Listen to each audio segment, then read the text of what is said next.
glad y'all tuned in. We about to get the show started. Yeah. Dr. Clyde Winters and Yoshi. I'm glad y'all tuned in. We about to get the show started. Yeah. Dr. Clyde Winters and Yoshi.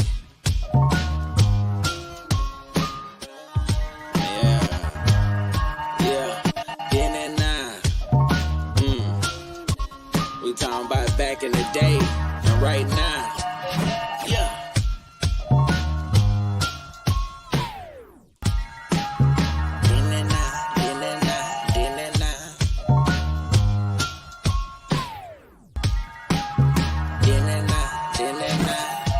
Now let's introduce Yoshima the Genius and Dr. Clyde Winters, the godfather of research.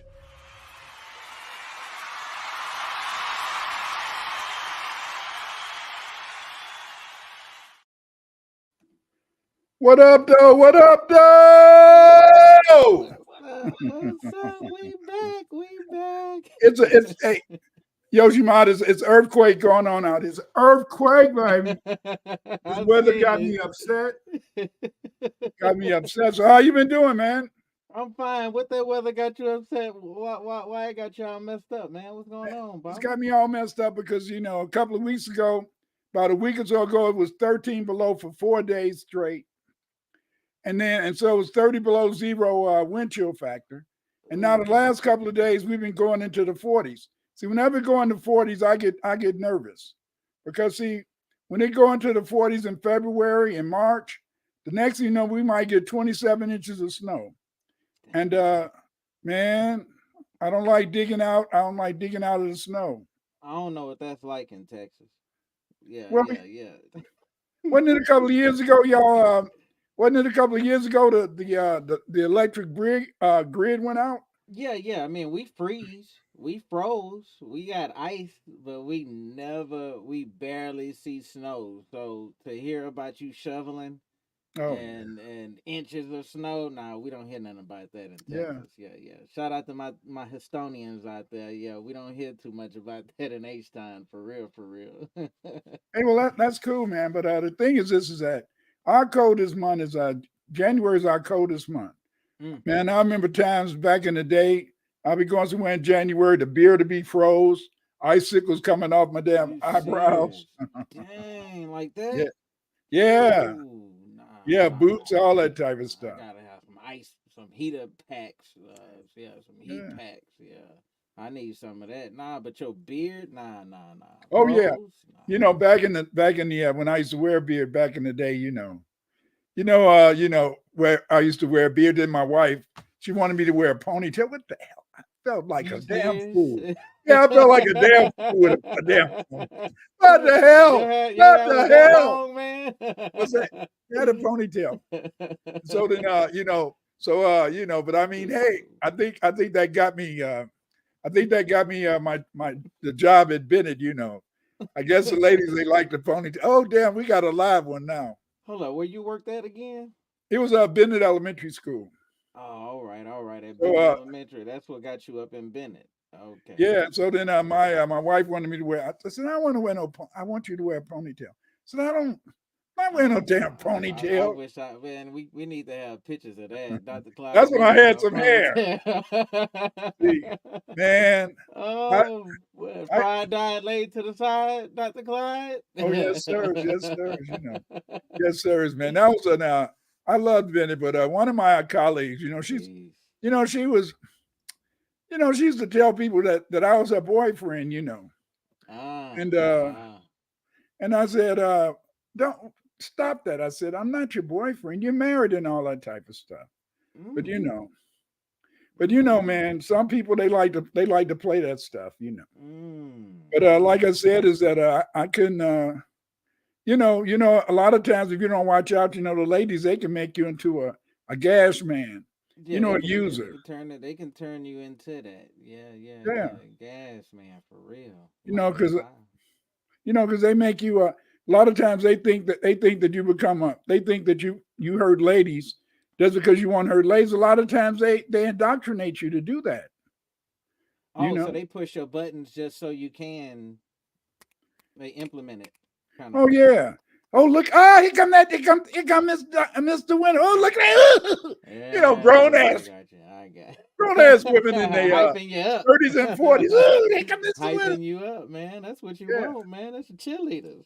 Yeah, I was, but I mean, but the thing is, this is that hell, I couldn't afford it, man, because I mean, hey, a lot of times, when you really think about it, man, if you had, I'm not going to go there, but anyway, like I said, is that it's experiences, Right.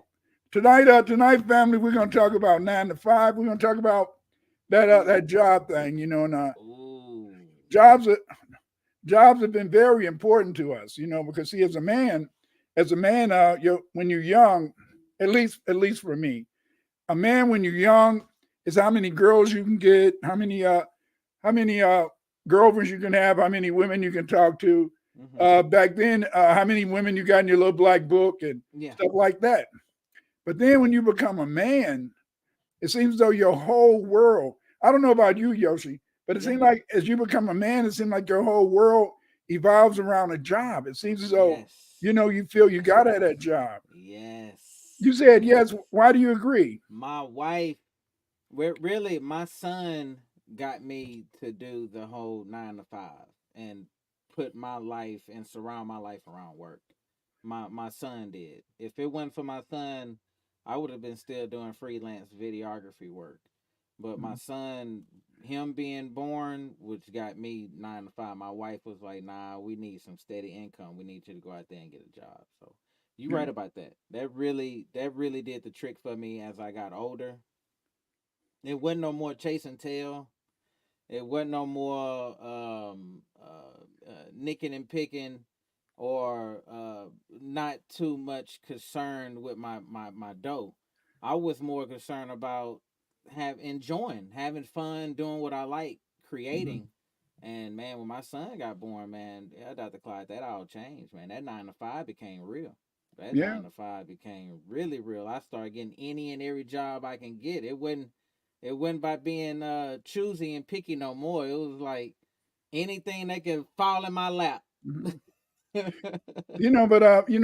it's interesting because see, the first job I got, I was 10 years old. Whoa.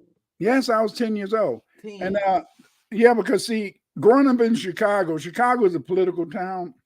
And the first job that I got, they gave me so they would give you $5 to hand out these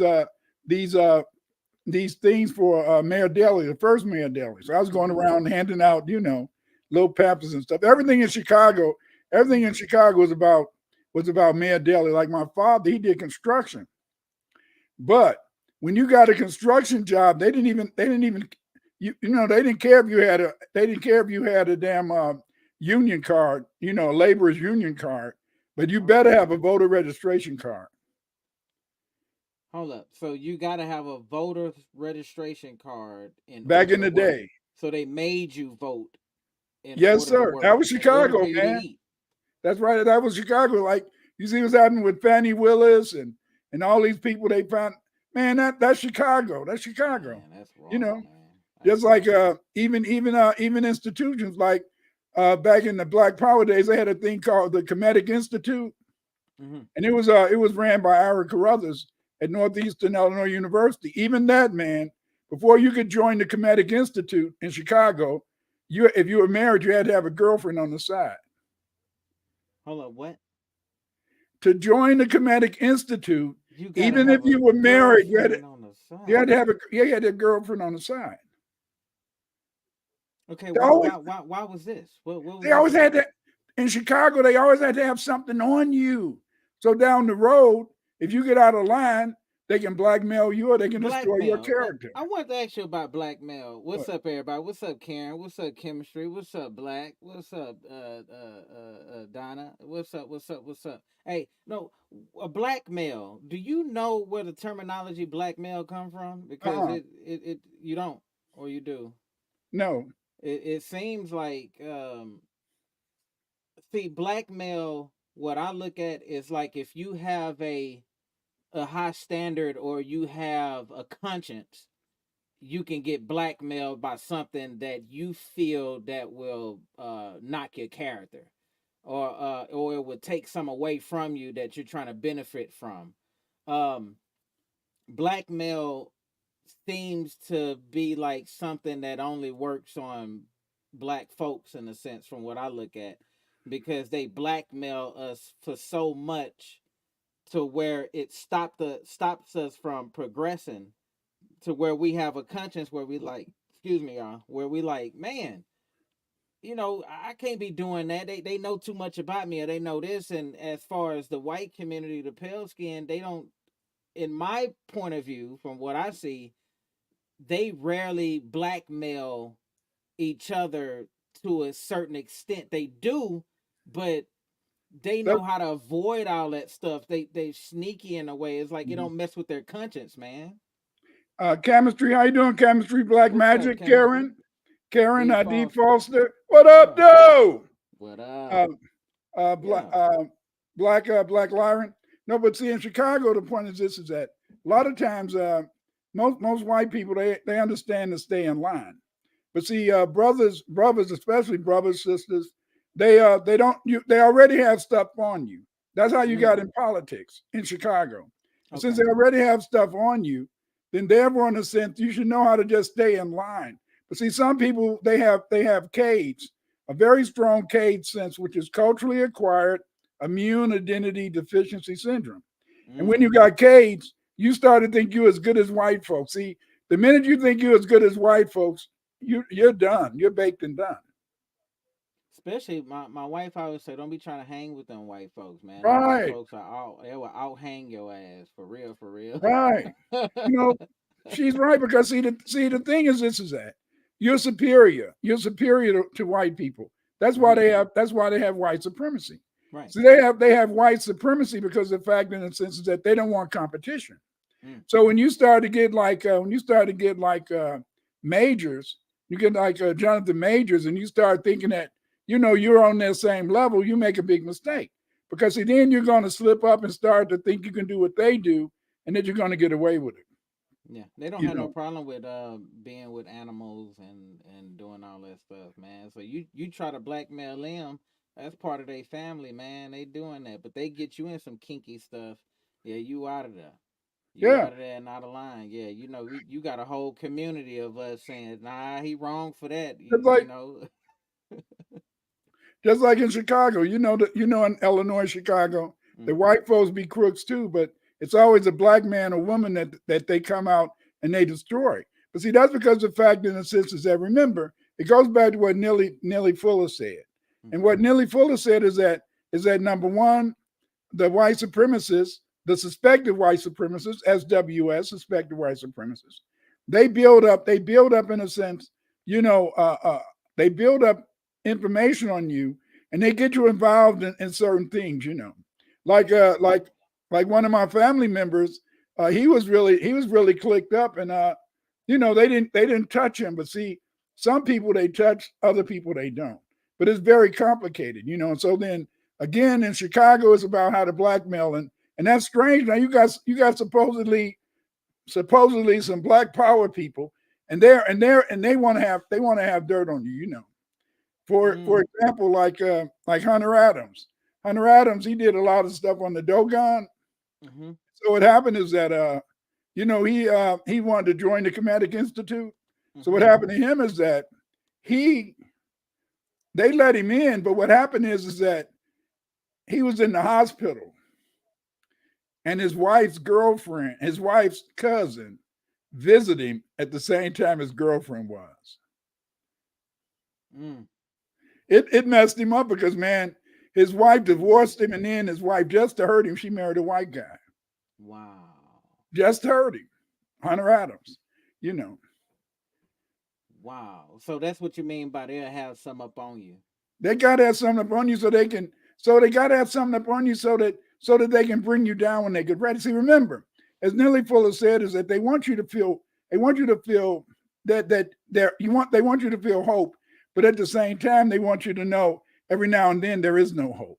You see. And this is all around the board because you hear about this in the music industry, you hear about it in the entertainment business with the casting couch, you hear about it with job opportunities where you got to do something for me to do something. Have you ever experienced anything like that in the job, the workforce where? Yeah, I was working up at Illinois. You know, when I was okay. Like I began. How you doing, Doraville? Doraville. I got this brother, man. He do so much research. You know, he keeps saying greetings. Damn, I'm saying let me get to sleep. This brother be sending me so much good stuff. I got to get into it. But no, what happened to me? I was up at Illinois. I was athletic coordinator at my dormitory. So then down the road, you know, I was married. I had a couple of kids at the time, and so then so I was the coordinator of student services for Black students in the dormitories at the University of Illinois. So it happened in a sense as this is that the sister was my boss. She one day she came to me and she said, Clyde. I said, yeah. She said, a real brother help a sister out. And I said, well, I don't go that way. She said, Clyde, a real brother would help a sister out. If you know what I mean. You know, and so then so because I don't go that way. So no, I don't go that way. And see, because of the fact I wouldn't have sex with her, she demoted me and she brought this other brother in, you know. So was you married at the time? Yeah, I was married. This when you was married, she knew about this and she wanted you to put some on the line in order for you to she wanted me to put something on the line, boy. Yeah, but see, the thing is this is that see the problem you got, it may be different with you, but okay, Karen said, I live in an area with a lot of snobby blacks. They Caucasians dislike smart black and the blacks dislike smart blacks. I just purchased a house here. I used to commute to New York City and Brooklyn to work. Yeah, it can be quite depressing because see, a lot of times you don't have the support. But what happened is that I'd worked with her for 2 years. You know, well, a year or two previous. And so then because I was the coordinator, and then in a sense, you know, but I didn't feel that I should have to. I didn't feel I should have to give her my body, you know. But in them 2 years, did you feel like she will make hints and kind of make gestures? Well, she may have made hints, but when it came down to getting the main job, you know, making real good money, not hourly, but a salary rate. Right. When it came down to that, you know, she said, "Hey, you could help a sister out." Hey, now when I was a freshman before I got married, I would have helped out. You was that good looking like a gigolo for her to wanna she was gonna pay for it pretty much. Yeah, but I was gonna pay for it too, man. I know that's right with your wife. Yeah, I mean, that was bad, but yeah. Yeah, still, because I'm just like, dang. I mean, if you got a healthy wife, you know, if you got a healthy wife, she might want to have sex 3 or 4 times a day. Right. You know, I mean, the only thing save you go to work. And women always want what they can't have, man. That's right. That's right. And so then, she's demoted me, and I made less money. But again, she did that to me. I was on another job, an assistant principal. You know, all she used to talk about was performing oral sex on people. I said, do I have to listen to this ish? Assistant principal. The assistant principal. You're in a meeting. That's all she's talking about. Is performing oral sex on people. And I'm it was me and this white guy. We're the only 2 male teachers. Hey, that'd have been, damn, what is that? You know, so they be hitting at you. And see, the whole problem is that my generation, if you was a man, that's one of the things that got Bill Cosby in trouble. See, my generation, if you was a man, you're supposed to have sex with anybody, anywhere, anytime. You see, and if you didn't want to have sex with somebody, then you had to be gay. You know, and so then but I just felt hell. I just felt in the sense I felt that a player only have sex with a woman when he want to have sex with a woman. You dig where I'm coming from? I dig where you're coming from, brother. Yeah. And so then, but that was kind of improper. Then I was blacklisted. I was blacklisted. I was blackballed. And what happened to me? Do you hear these terminology? Blackmailed, blackballed, keep going. Yeah. Yeah. So I took a job at Iowa State University because I was in Chicago and I was doing a lot of substitute teaching. Mm-hmm. And so then my grandmother and other people saying, "Damn, Clyde, you got a master's degree and a BA. You should be having a better job than that." So then I wanted to prove something to them. My father-in-law, he said, "Clyde, don't go to Iowa." Because see, when we got to Iowa, when we was about to go into restaurants, when we was about to go into to this restaurant one day, and so me and my wife, we got out the car and we was walking towards the restaurant, and all the people came to the window and looked like they said, "You coming in, nigga? You being lynched." And we we got back out in the car and drove away. See, in Chicago, you knew you got the assignment. Right, I got it. And so then when I got down, so in Chicago, you knew the restaurants downtown, they were dark. The restaurants downtown, if it was a dark restaurant, you knew you couldn't come in there. Mm. You knew that was only for white folks. But this they had the lights on. But anyway, I was at Iowa State, so I took the job. It was silly of me. I took the job. So when I got there, the guy who hired me, now he's going to hire me, and then he left.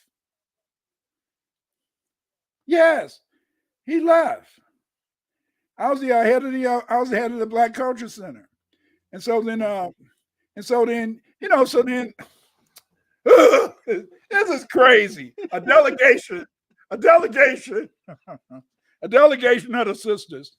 I was in my office one day, and a delegation of the sisters came in. They said, Clyde, we're here, and we will give you 100% support. But what are you going to do for us? I said, you'll give me your support. Yeah, but I live over there.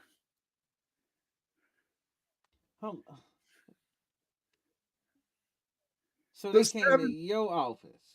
That's right, and they was going to give me their support as long as I could. What kind of support? Yeah. As long as I could come over to their house.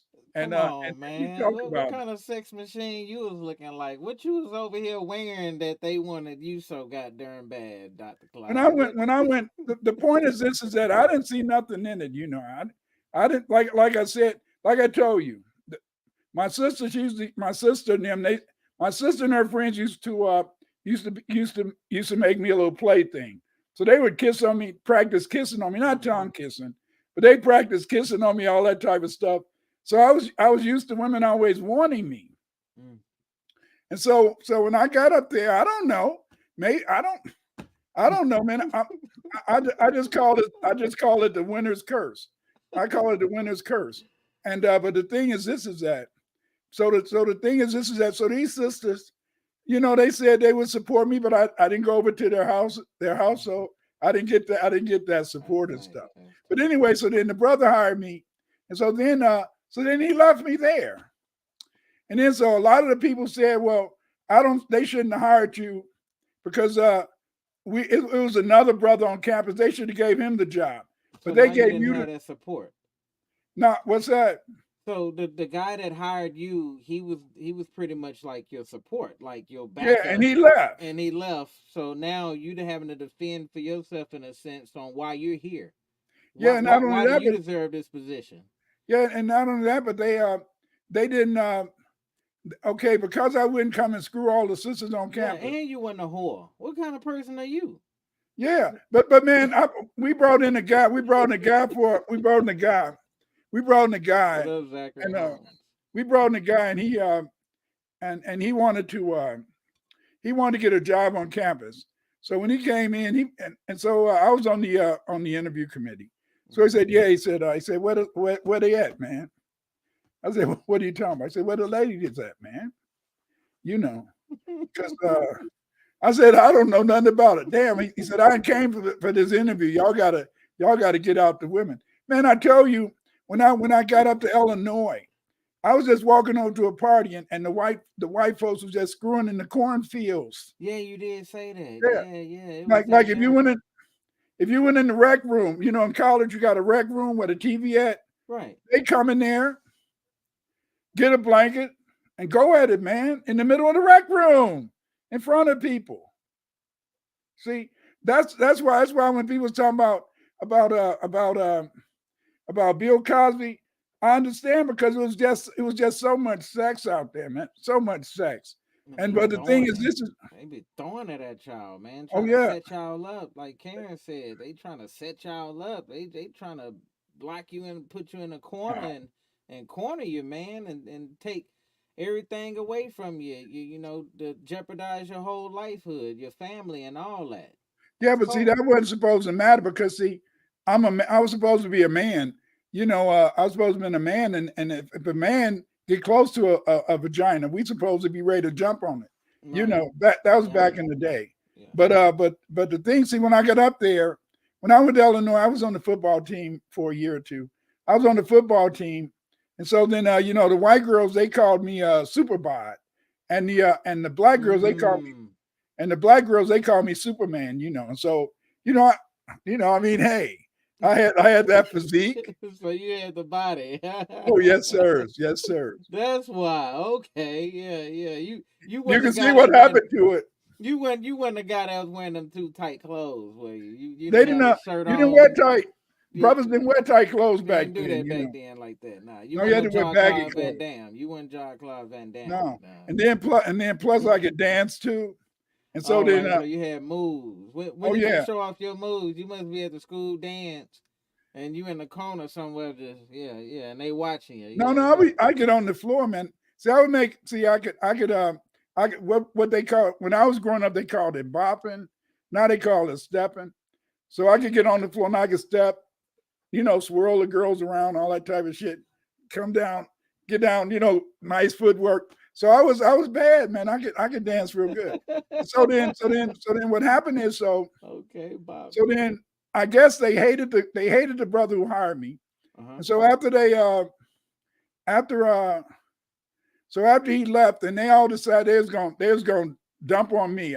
I could have saved myself if I would went on and did a little extra work after work. The sisters would have supported me. They did a little work after work, right? Yeah, so finally I went to the EOC. I got an EOC letter telling them not to mess with me and all that type of stuff. And then the next thing I know, man, I said, damn, so I left and I came back to Chicago. I had a master's degree, and then I had worked at Iowa State, but I couldn't get a job. How is that? I couldn't get a job for 5 years. Wow. Okay, so I decided. I could still substitute teaching all that, but I couldn't get a full-time job. So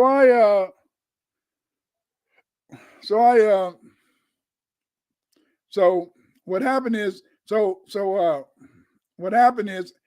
I was invited to go out and talk in California, So Runoko Rashidi, he invited me to speak at Compton College or something like that. So he invited me to teach there. This was around 1980. And so then I went out there and I talked with him and came back. Like for years, that's where he got all his first pictures on black people in ancient times. He got them from me, but he never acknowledged it. Okay, so then I was coming back. And so then I started applying for jobs. So I applied for a job at the Chicago Police Department. So when I applied for a job at the Chicago Police Department, I had to handle my own case. So I almost got to the Supreme Court too, handling my own case. And so then, so when we went into Discovery, that's when you had to get documents from them about your former employer. So when we went into Discovery, I found out, man, that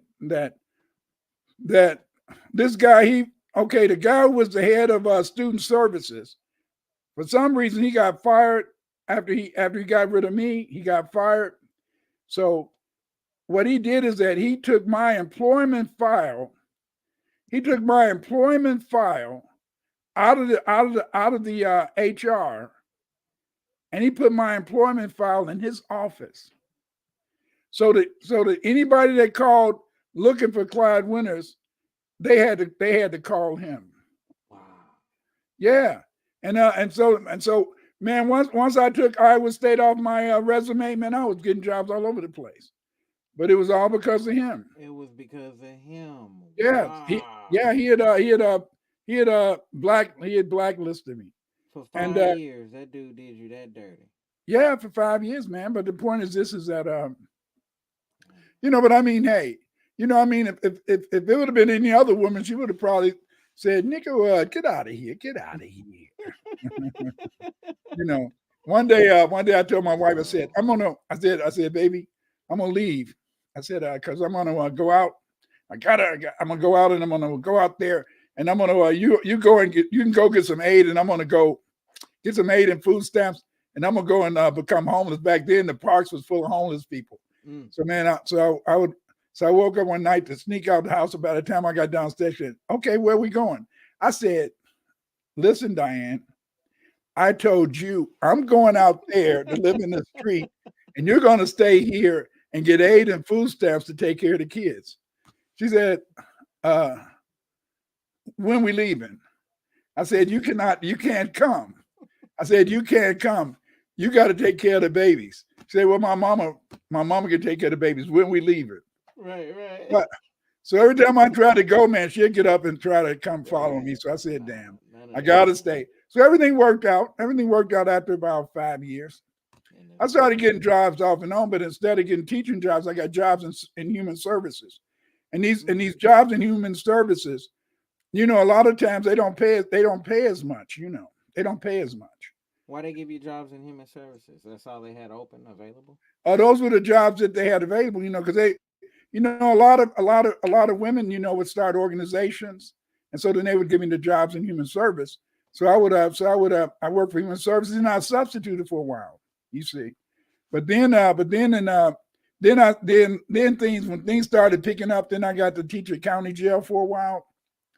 I taught at county jail for 4 years. I loved that job because they had an correctional education association. So I got to be vice president of the Illinois chapter. So I enjoyed that to the teeth. Nice.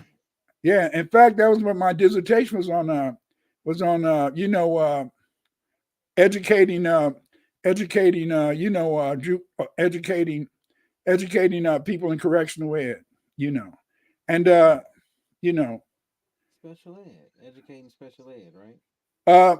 No, it was a correctional education. Correctional education. Just like I wrote an article for adolescents, and I published this article in the 70s. And do you know that people are still requesting me for copies of that article?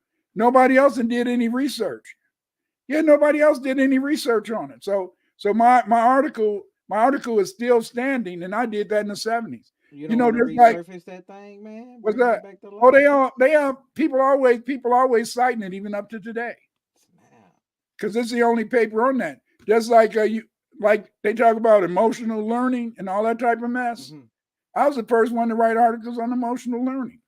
But two professors at the University of Illinois, they published an article, and since they was at a better university than me, they got the props. So how important it is, you think it's to give people respect for when credit is due? So like I noticed that's big in your life. Well, see, I think that's very important, and see, that's why if you remember when you took the class and the other people class, like right now we have a lot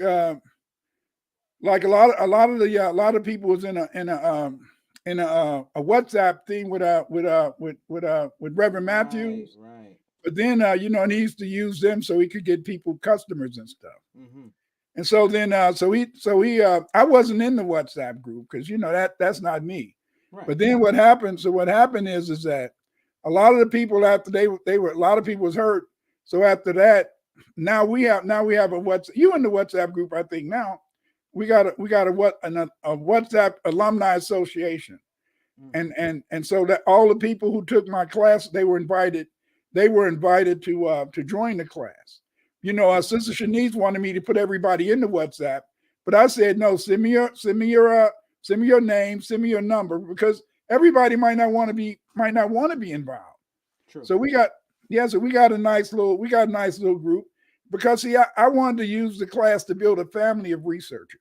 Mm-hmm. See, a family of researchers. See, like you're working on your books and stuff, and and so pretty soon you're gonna have your book out, and and other people got the books. And so then the thing is that I see a lot of it. Okay, Karen Vincent said she was a good woman. These women now would be down. Yeah, well, see, but the thing is that I met her when she was what, 16 or something like that. Yeah, 16, and she was 16, I was 17. Oh, she was going on 16, I was 17. My my grandmother said they could put you in jail. You going with that teenage girl. I said, damn, I'm only 2 years older than her. You go with that teenage girl and stuff, And so then hey.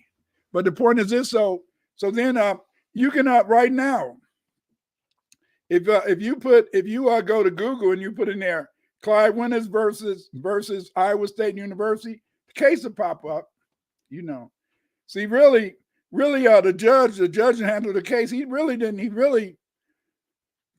really phony. He didn't even do shit at first, But then when I was trying to go to the after I went to the appellate court, and then when I was going to the Supreme Court, then he in a sense, then he had to make him an excuse to cover for it, And so then, but it was interesting, man. It was interesting because see, the thing is that so what about your jobs? What happened? What about you 9 to 5? I'm looking at your stuff right here with Clyde Winters versus Iowa State University. Yeah. Yeah, I'm looking at it right now, 1992. Cool.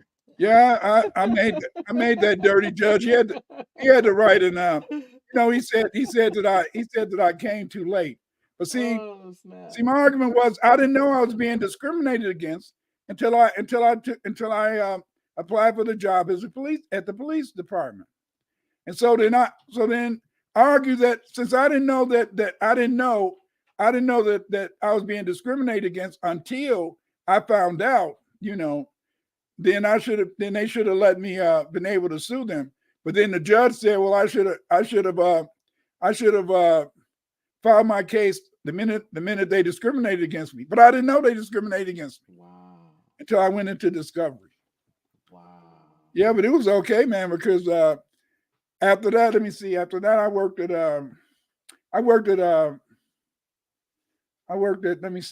CCA. That's where the sister used to always want to the assistant principal used to always want to talk about her engagements and oral sex. Okay. So that was she white or black? She was black. Really, a black woman doing all this? Too open. She went to college, man. Yeah, you didn't go. Talk about you didn't go to college. You didn't go to college. Nah, I didn't. You didn't go to college. Continuing education. I did not. When my daughter went to college, she wanted to live on campus. I said, hell no. No. Hell no. You know too much, right? Yeah, she's looking at me now. She said, you lying, Pops. I'm not lying. I'm not lying. Hell no. You ain't going living on damn campus. Nope. No, you can't live on campus. Because see, I think when you live on campus and people do things they wouldn't normally do, Right. And what I mean, like I said, and so then he had to write a long thing because I was almost now just think about this. I never went to law school, but I was taking this case up to the Supreme Court. He had to find an excuse quick, and I was pretty good. I was pretty good at that and stuff. Yeah, But you was a bull. You had a target, yeah, and you studied on it and said, "Nah, we taking this to the Supreme Court. I'm gonna get this settled." Look yeah, at that. I wrote a lot of articles on that and stuff like that. But my wife used to say, "Damn, man, everything you want to do everything." I said, "No, I don't." But you're always writing about all this bullshit. Stop, stop, stop. Bring your ass up here to bed. I'll be there. I'll be there. Yeah, but what about some of your what was it like 9 to 5 with you? You Nine never to had five. now. You must have didn't work around women. You never had no women try to proposition you. I worked around a lot of Mexicans. Yeah.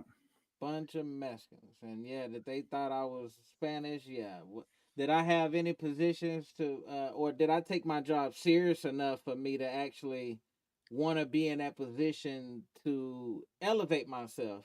A lot of the times, no. I've had probably over 30 some different jobs in my lifetime, and 30 different types of jobs. From cooking to working at restaurants to being hosts to operating heavy machinery.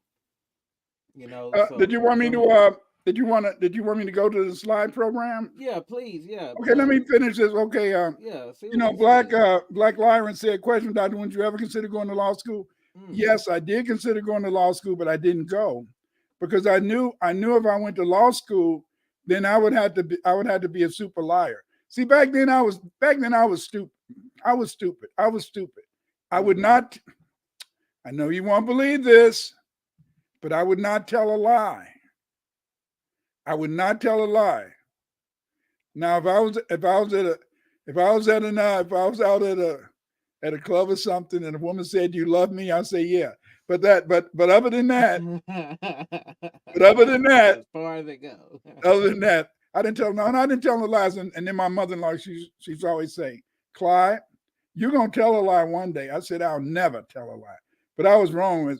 When you got a family, as a man, you do lie. Yeah, you do. And but the thing is, this is that because you do lie, and but the point is, this is that I just didn't believe in that stuff at the time. I didn't lie neither, so I'm right along with you on that. Go to right along with you. Yeah. All right, y'all. So look, check this out, y'all. Here go my slides, and here's what I went through. This is as big as I can make it, huh? Are you going to present? Oh no, this is not a slide. This is just it might be. Not a slide. Yeah, I think this is as big as I can make it. Right. All right, but look, I started out working at a shoe store, y'all. So I worked out at this shoe store inside a mall. And that was my first job. My homeboy got me that job.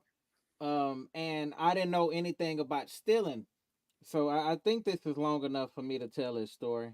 So I used to come to work, and I used to like wear the women's stockings and put them on under my pants and stick boots, like them cheetah boots. Women know what I'm talking about. It was cheetah boots. I used to stick them down my pants, and I used to have baggy clothes, and I used to walk outside the store with them, and I used to go to school and then sell the cheetah boots for like $40 each. Regular price was what, $80 a pair. So I sell it for like half the price.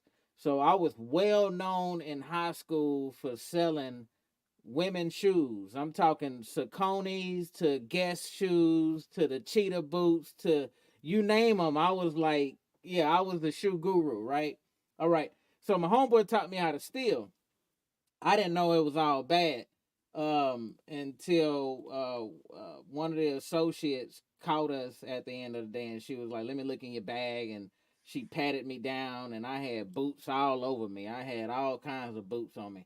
All right, so from that job, I worked at Walmart, and I was a deli and a dairy stocker and a deli worker. So yeah, he got caught stealing shit from stores because we didn't get the reparation. I know I was making $5.25 an hour. Yeah, very low, very low. I was doing bad, but them boots really helped me out though. Worked at Walmart. The money was bad at the deli, so I ended up doing the overnight stocking. So I did the deli, in the daytime, and then I stayed over and then worked overnight stocking. Um, got fired from that because of guess what? Two black uh um uh, what was assistant managers got on to me. They said they didn't like the music I was playing in the back. I was playing like Prince and James Brown, but I had like a whole thing going along. Like if like I was actually bringing money to the deli, but they got in their feelings. I don't know what the hell that was about. So then I went to staffing.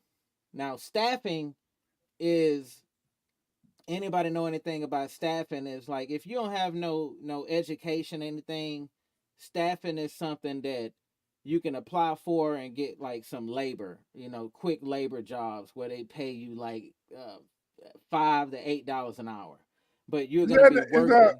is that piecework, or is it? Do you Yeah, get paid off it's the like piecework? piecework. Yeah, Okay. it's piecework. It's like you get paid daily. If you go with a driver, the driver get paid more because he get paid gas or she get paid gas to ride around, but you get paid every day. It's a daily thing. Um, I worked around a lot of sneaky, weird kind of people that you wouldn't trust. So that job I did not like because they put you in positions at that staffing company that was kind of weird, that you knew that, like, what the hell am I doing here? It's one of them positions where you travel and you're like, what the hell am I doing here? So did the Frenchies thing. So all the time from Walmart to Frenchies, I'm in the streets. I'm not taking my job serious at all. Worked at Frenchies, cooked some chicken. I didn't like that.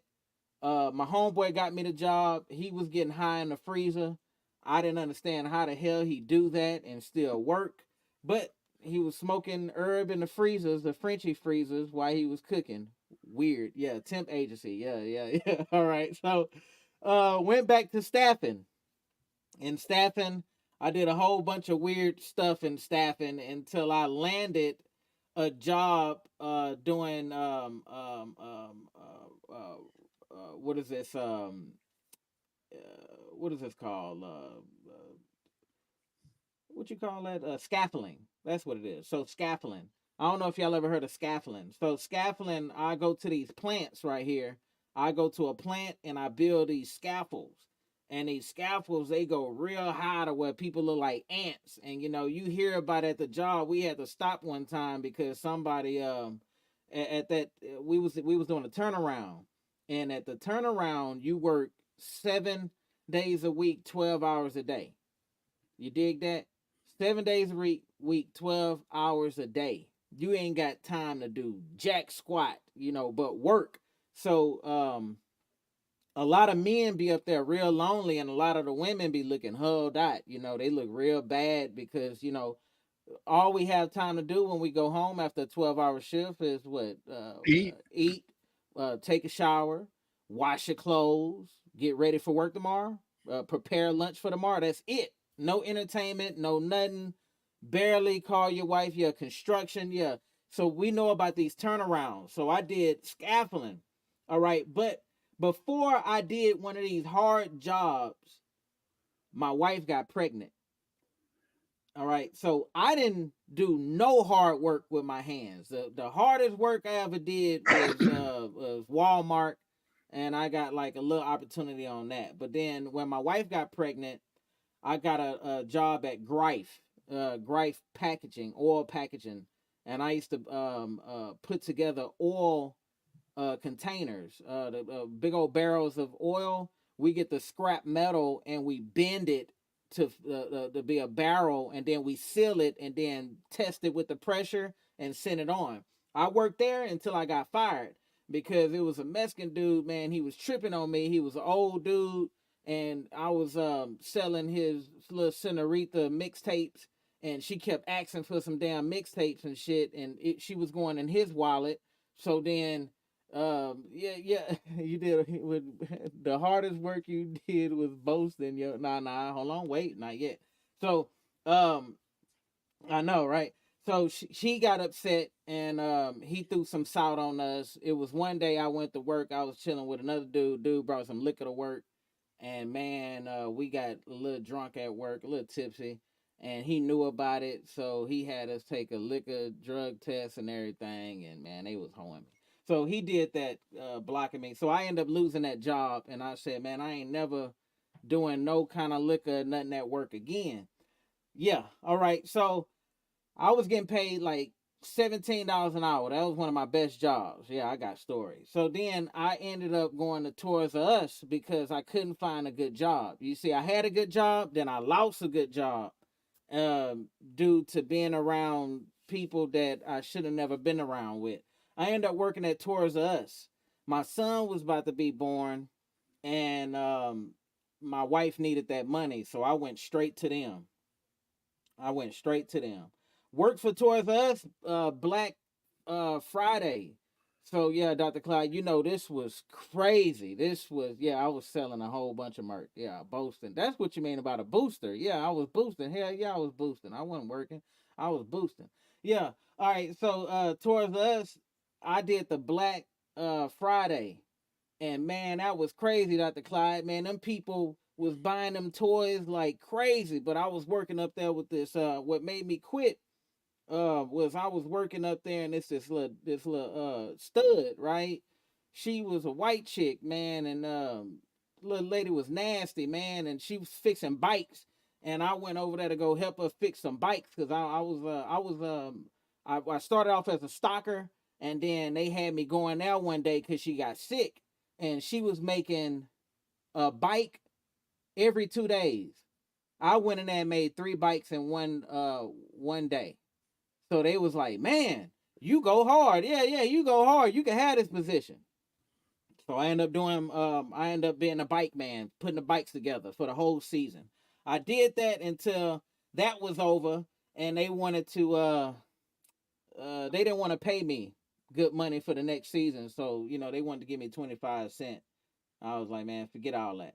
All right. Ended up finding a job at the being a barge boat helper with my brother-in-law. So this right here is a barge boat, y'all. So I worked on this barge boat, and I was the helper. So I had the hardest work. The barge boat helper, I had to they pull up to the reef. I had to get the cavel, get the rope, throw it around the cavel. If it fall in the water, I had to pull it back up. I'm on a Galveston Bay, so I'm up in Galveston, and I'm working on these ships right here. And these ships, barge boat helper ain't nothing sweet about it. All right. So a barge boat helper, your primary responsibility is to navigate. You assist in navigation. All right. So you're at the edge of the boat, and you got to navigate with your walkie-talkie way at the end. So these ships are football fields. So this right here is a football field. That ship to the left. You will have 2 football fields per boat, and it'll have a boat in the front, and then it'll have a barge boat in the back. Yeah, Galveston. Yeah, nasty water in Galveston chemistry. Yeah. You see that water right there? That's the kind of water we had, that murky brown water. Yeah. Put your foot in there, you may catch something. So these boats right here, you got to paint these boats every week. You got to wash the boats every day because the sea salt get on the boats. Everything got to be painted because it's steel. If the salt water will eat away that paint, so you always got to do that, and you got to know about your right and your left. Your steer and your God, I haven't did it in a long time, but you assist the navigation, including the cleaning and the painting. You help loading, unloading cargo, and you prevent shipping and damages. Yeah, because you got to make sure you on deck for all that. You operate and maintain deck machinery. So at the barge boat, I had to go all the way to the end and make sure that they had oil inside the barge boat, and I had to make sure all the gears was running. Hey, look, I didn't even know how to change my car oil, and I'm changing the boat oil. And I was like, damn, they gave me that responsibility. Mind you, my last job, what did I work at? Toys R Us. So then I'm on this barge boat, and they giving me all this responsibility. Walking on that boat, you have the whole, you on that barge, it's a football field, like I told y'all. You have to walk that football field, and the football field it's filled with like sand and rocks and stuff, so it's slippery, and you got to walk at night. Yeah, bow and stern. Yeah, you already know. Yeah, your bow and stern. Your left and your right. So yeah, you have to walk that narrow path, and man, slippery decks, heavy machinery. Yeah, performing outdoors, all kind of weather. At this time, it was hot as hell.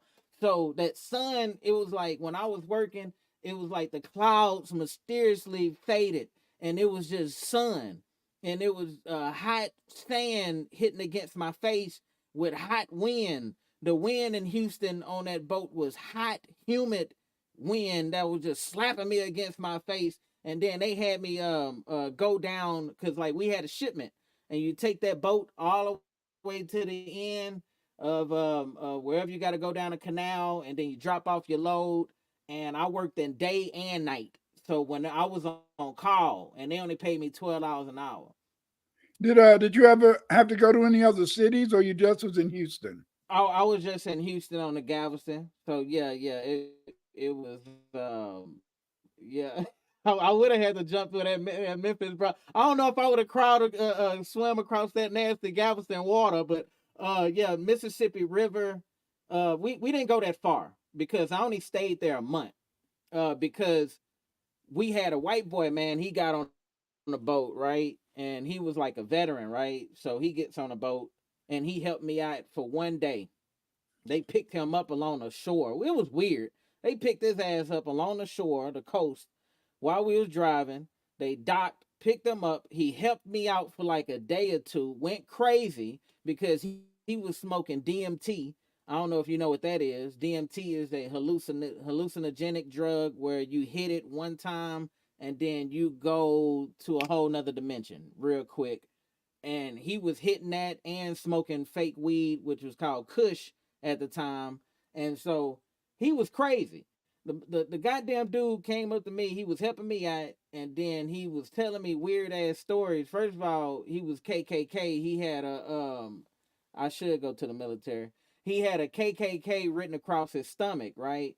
So this dude told me a story. Dude said, "Man, be careful. Yeah, it's like acid. DMT is like acid." He said, "Be careful because if you fall out this here boat, that life jacket ain't gonna save you." I said, "What you mean?" He said, "Well, the propellers from under the boat is gonna drag that lifesaver way on through under the bottom, and you're gonna get sucked up in the whirlpool, and you're gonna keep going down there, and before anybody notice you're missing, you'll be dead." And I was like, "God damn, man, for real?" And he was like, "Yeah," and it was weird. I'm not exaggerating. Y'all think I'm exaggerating? The dude, I'm in Texas. Dude was like, "Yeah," and then he went inside. He came back out, and he started cursing. "Man, there's motherfuckers out there." Nobody. So I was like, "Man, this motherfucker crazy." So then, hearing that story about me falling off the goddamn boat, yeah, he shook the hell out of me. And so he ended up leaving. 2 days later, I get a letter from the captain. The captain say, "Well, come up to my the headquarters one night and the cavern, and I need you to sign some papers." The papers was saying, "I am responsible for anything that happened to me out here on this boat. And any liabilities, it was me. So, I'm responsible." The captain told me, he said, "I got a day to sign it." I took the letter, went back to my cabin, which was full of sand. The cabin was full of sand and there rocks every goddamn night, and they wake you up in the middle of the night to work. It ain't wake you up in the middle. I had to work. And we ate on a boat. We ate real good on a boat, real good, like lobster and steak and all that good shit. You eat good on a boat, and they throw everything you don't eat. They throw it out on the in the waters. You got dolphins all in the waters and shit. You see the dolphins. So I went back to my cabin. And I called my mama, and I told my mother, I said, I read her that paper they want me to sign. She said, "Yeah, you need to quit." I said, "Yeah, I'm going to quit." She said, "Yep, them dudes trying to sign your life away, boy. You better get off that boat." I said, "You sure right." So the next day, I told them, I said, "You know what, guys? if I wasn't a man then, I'm a man now. And respectfully as a man, I quit. This is not for me. Boy, they laughed. They was like, "Oh, you sure you don't want to do this? You sure you don't want to? You sure you don't want to?" And I'm like, nah, I'm straight. I don't want to. I don't want to. End up quitting that job. They dropped me off after 3 days later because you're on a boat. I had to wait until the end of the month. You know, we had to go there, drop off the delivery, and then come on back. Hard work. I'm talking hard. They made me a man. I had goddamn hairs on my chest, hairs on my nuts. I was a man that day, man. But I walked off with it, my dignity. Shit. I ain't give a damn. I said, you know what? I ain't worried about the people. Let them laugh all they Man, want. I wish I could have had that job. I've been waiting for hair on my chest. And I ain't got none yet. Yoshi, you beat me, brother. I caught a sailor, man. Hey, be a sailor for a month. You would get hair on your chest. You'll be drinking beers and everything, cursing up a storm, cursing like a sailor. Right. I quit that job. And y'all see these things right here, these chemical cage cleaners, the containers. I had to clean these. I got a job at doing staffing at a little chemistry company. So I got hired. I didn't get hired on. So they put me in one position. I was working in this department right here where they wanted me to clean these containers. Now, these containers was full of chemicals. They didn't give me no hazmat suits. They didn't give me none of that stuff. They just put me out there and they just had me working, right? Unsafe. One time, the wrong chemicals touched water. The chemical wasn't supposed to touch water. The whole place fogged up. I was coughing for 2 days. I told them, hey, man, look, y'all didn't give me no respirator. Y'all didn't do this. So I'm blaming them and stuff, letting them know that I cannot be cleaning these damn containers. It'd be these containers, right? You don't know what chemicals are in there, all right? They don't give you no gloves, no nothing. So nothing safe. So they had me in there cleaning these containers, man, and I complained, and then they moved me to a machine. When they moved me on this machine, I was building these containers now, which was pretty tight. But once again, I was working with a Mexican dude, and he used to come to work with a grill in his mouth, right? Like, I got a grill. Y'all see me on my videos. I got a gold grill. He come to work with the grill in his mouth. And I just thought that was just really lame. I'm like, dude, I know you uncomfortable as fuck. If I give you a donut, your ass can't eat it. You know what I'm saying? So I was like, weird. But he did that. End up leaving there, and I did filter. I started making filters. Let me see if I can get the picture of the filters. So then I started working on creating filters. I worked with a company on putting air filters together. So I learned the whole process of making your house air filter. From the glue, I did the glue all around the baseline. If you look right here, the baseline of it, I put the glue on that and put everything together. I did that, all right. So then after that, I found me a nice little job doing sandblasting. Anybody know what sandblasting is? Yeah. Sandblasting, what I do is, you see how they had that long hose? You got to get that hose. That hose heavy. And you get that hose, and you got to have a protective suit with a helmet because there ain't nothing but sand in there. And then you're spraying like rust or metal tables or anything that you're trying to get rust off or paint off. And I mean, you're working real hard. I mean, this was when it's hot as hell in there. And it give you, if you look at the helmet at the top, it got a hose for air. But that air only like circulate the air in your breath, not in the suit. So your suit, you hot as hell, and there you go right there again. So you're spraying stuff. So I cut my finger one time, like, because if you spray that hose right across your hand, it'll go through your glove and cut through your glove and go straight through your hand and mess up your fingers, mess up your hands and stuff. So I did a lot of that right there, sandblasting, man. Yeah, I was in all that sand on the floor. You got to get a shovel at the end of like doing probably like 2 tables worth of work. You got to shovel all that stuff and put it back in that unit way in the back. It's a slot where it's where all that sand goes. So what I did, I operate sandblasting equipment, clean surfaces, metal, stone, brick, concrete, rust. I did this for like 4 years.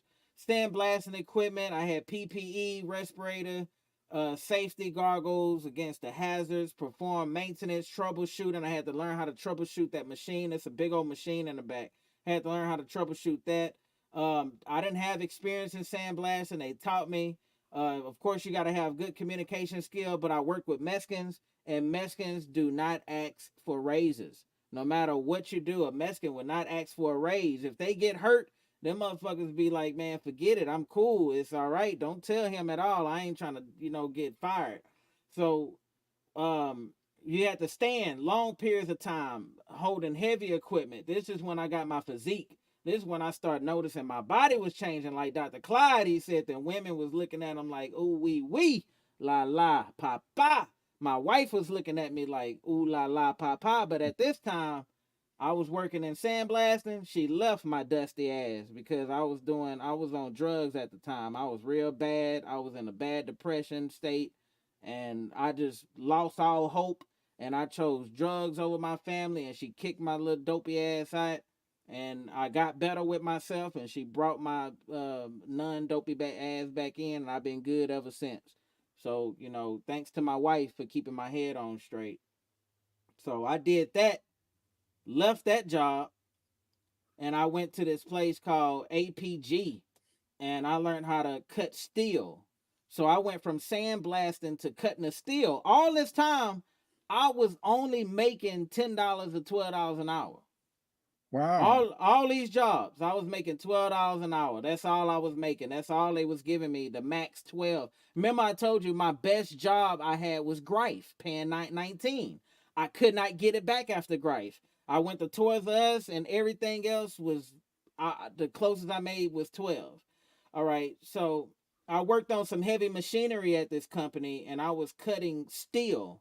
So I get the big old metal rods and put them in this machine, and then there's a foot pedal on the floor. If y'all can see, y'all probably can't, but you put your feet in that foot pedal, and then you hold that steel and you press it down, and you got to hold it real hard because it's steel on steel that's cutting steel, and it'll say boom.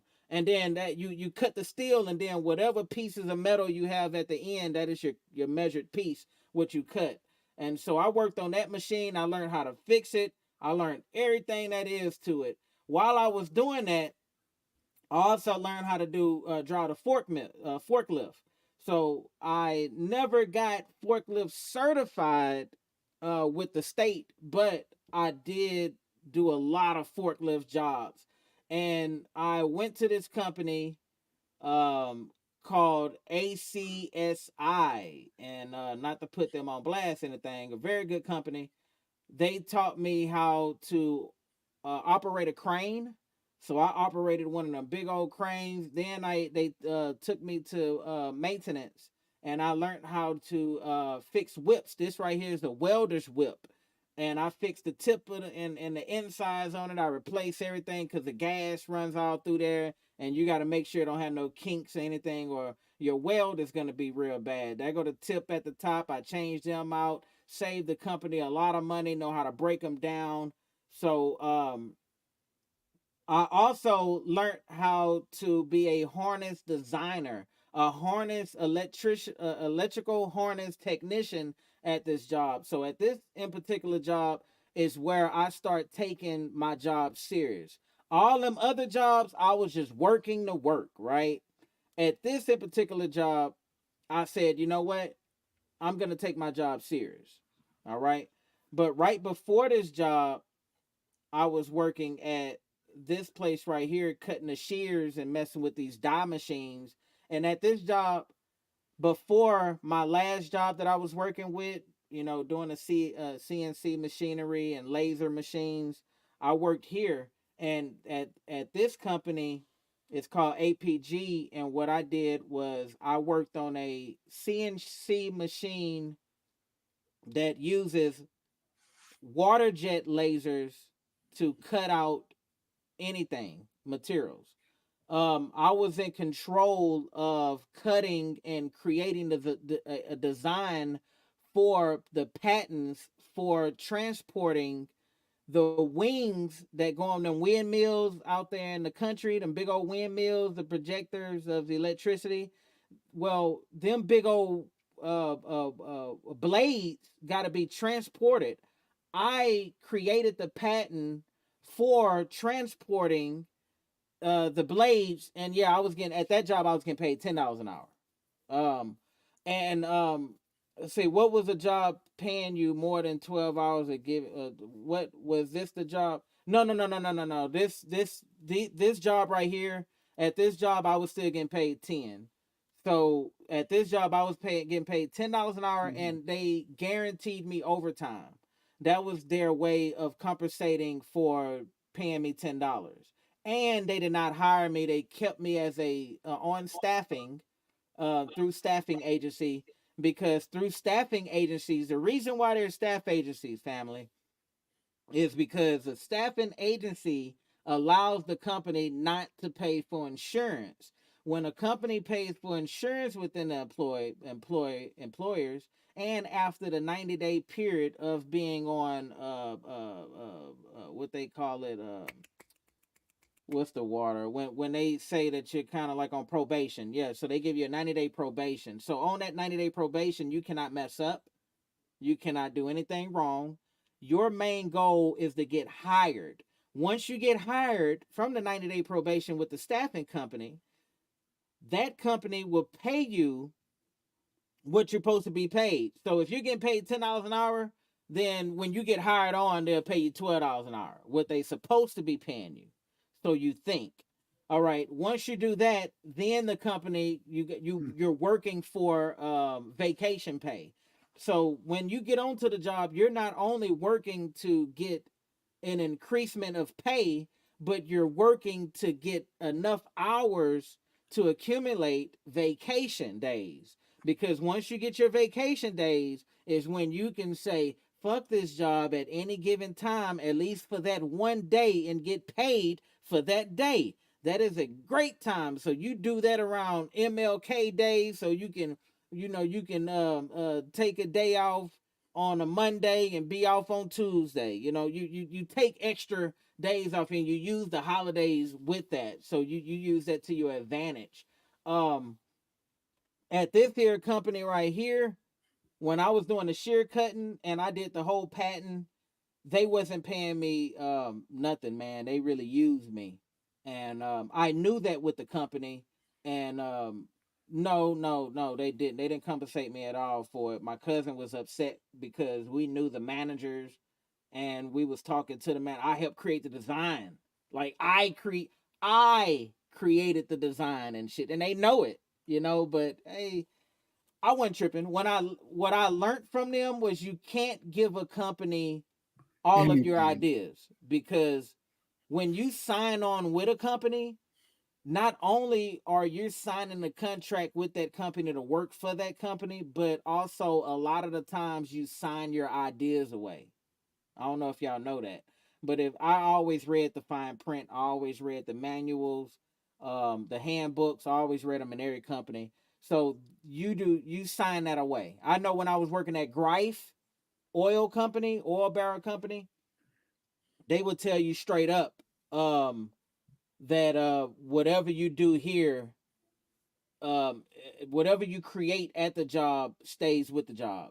It becomes their patent. So no, I didn't get nothing from that. I didn't even get really recognition for it. I got a pat on my back.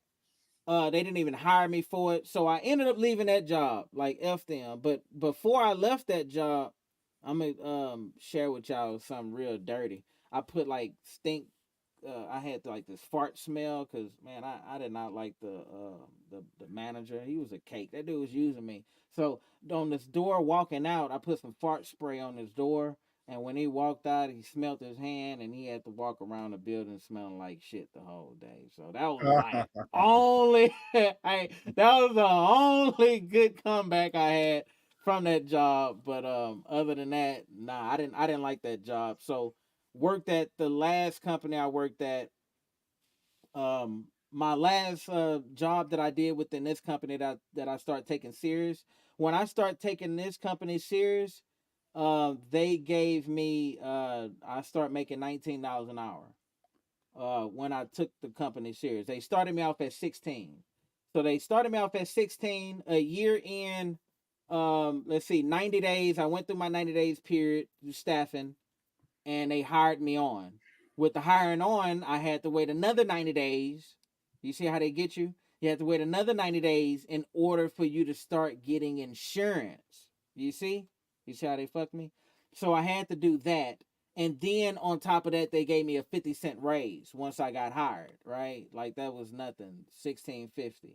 Right on top of that, I always ask at most of the companies prior to this one, I asked, what inside the company, what is the highest paying position inside the company?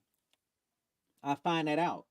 Normally the highest paid is what people don't want to do or they went to school to do. In this case, my position, the highest paid, I know Sweet Justice with that fart on that door. The highest paid position over here was CNC machinist. So you had to become a lead man, a CNC lead man, but over him was the foreman and over him was the supervisor. I wanted to be the supervisor. But then I thought about it. I said, no, I want to be the person that cash a check to the supervisor. So I want to be the production manager. Well, no, I want to be over the production manager. So who's over the production manager? The plant manager. How do I become the plant manager? No, I'm not finna give up no butt to be the plant manager. So I had to play my roles on what I wanted to get into. At this job in particular, Dr. Clyde, I read a book called 48 Laws of Power. Have you ever read that? All right, good. Don't. Why not? I read that book, 48 Laws of Power, and I'm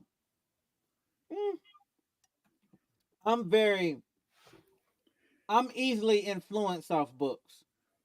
So 48 Laws of Power, I read that and I was like, God damn, man, this is strong. Damn, that's what they doing. It was really learning how to be a white boss. Really, how to be a white boss.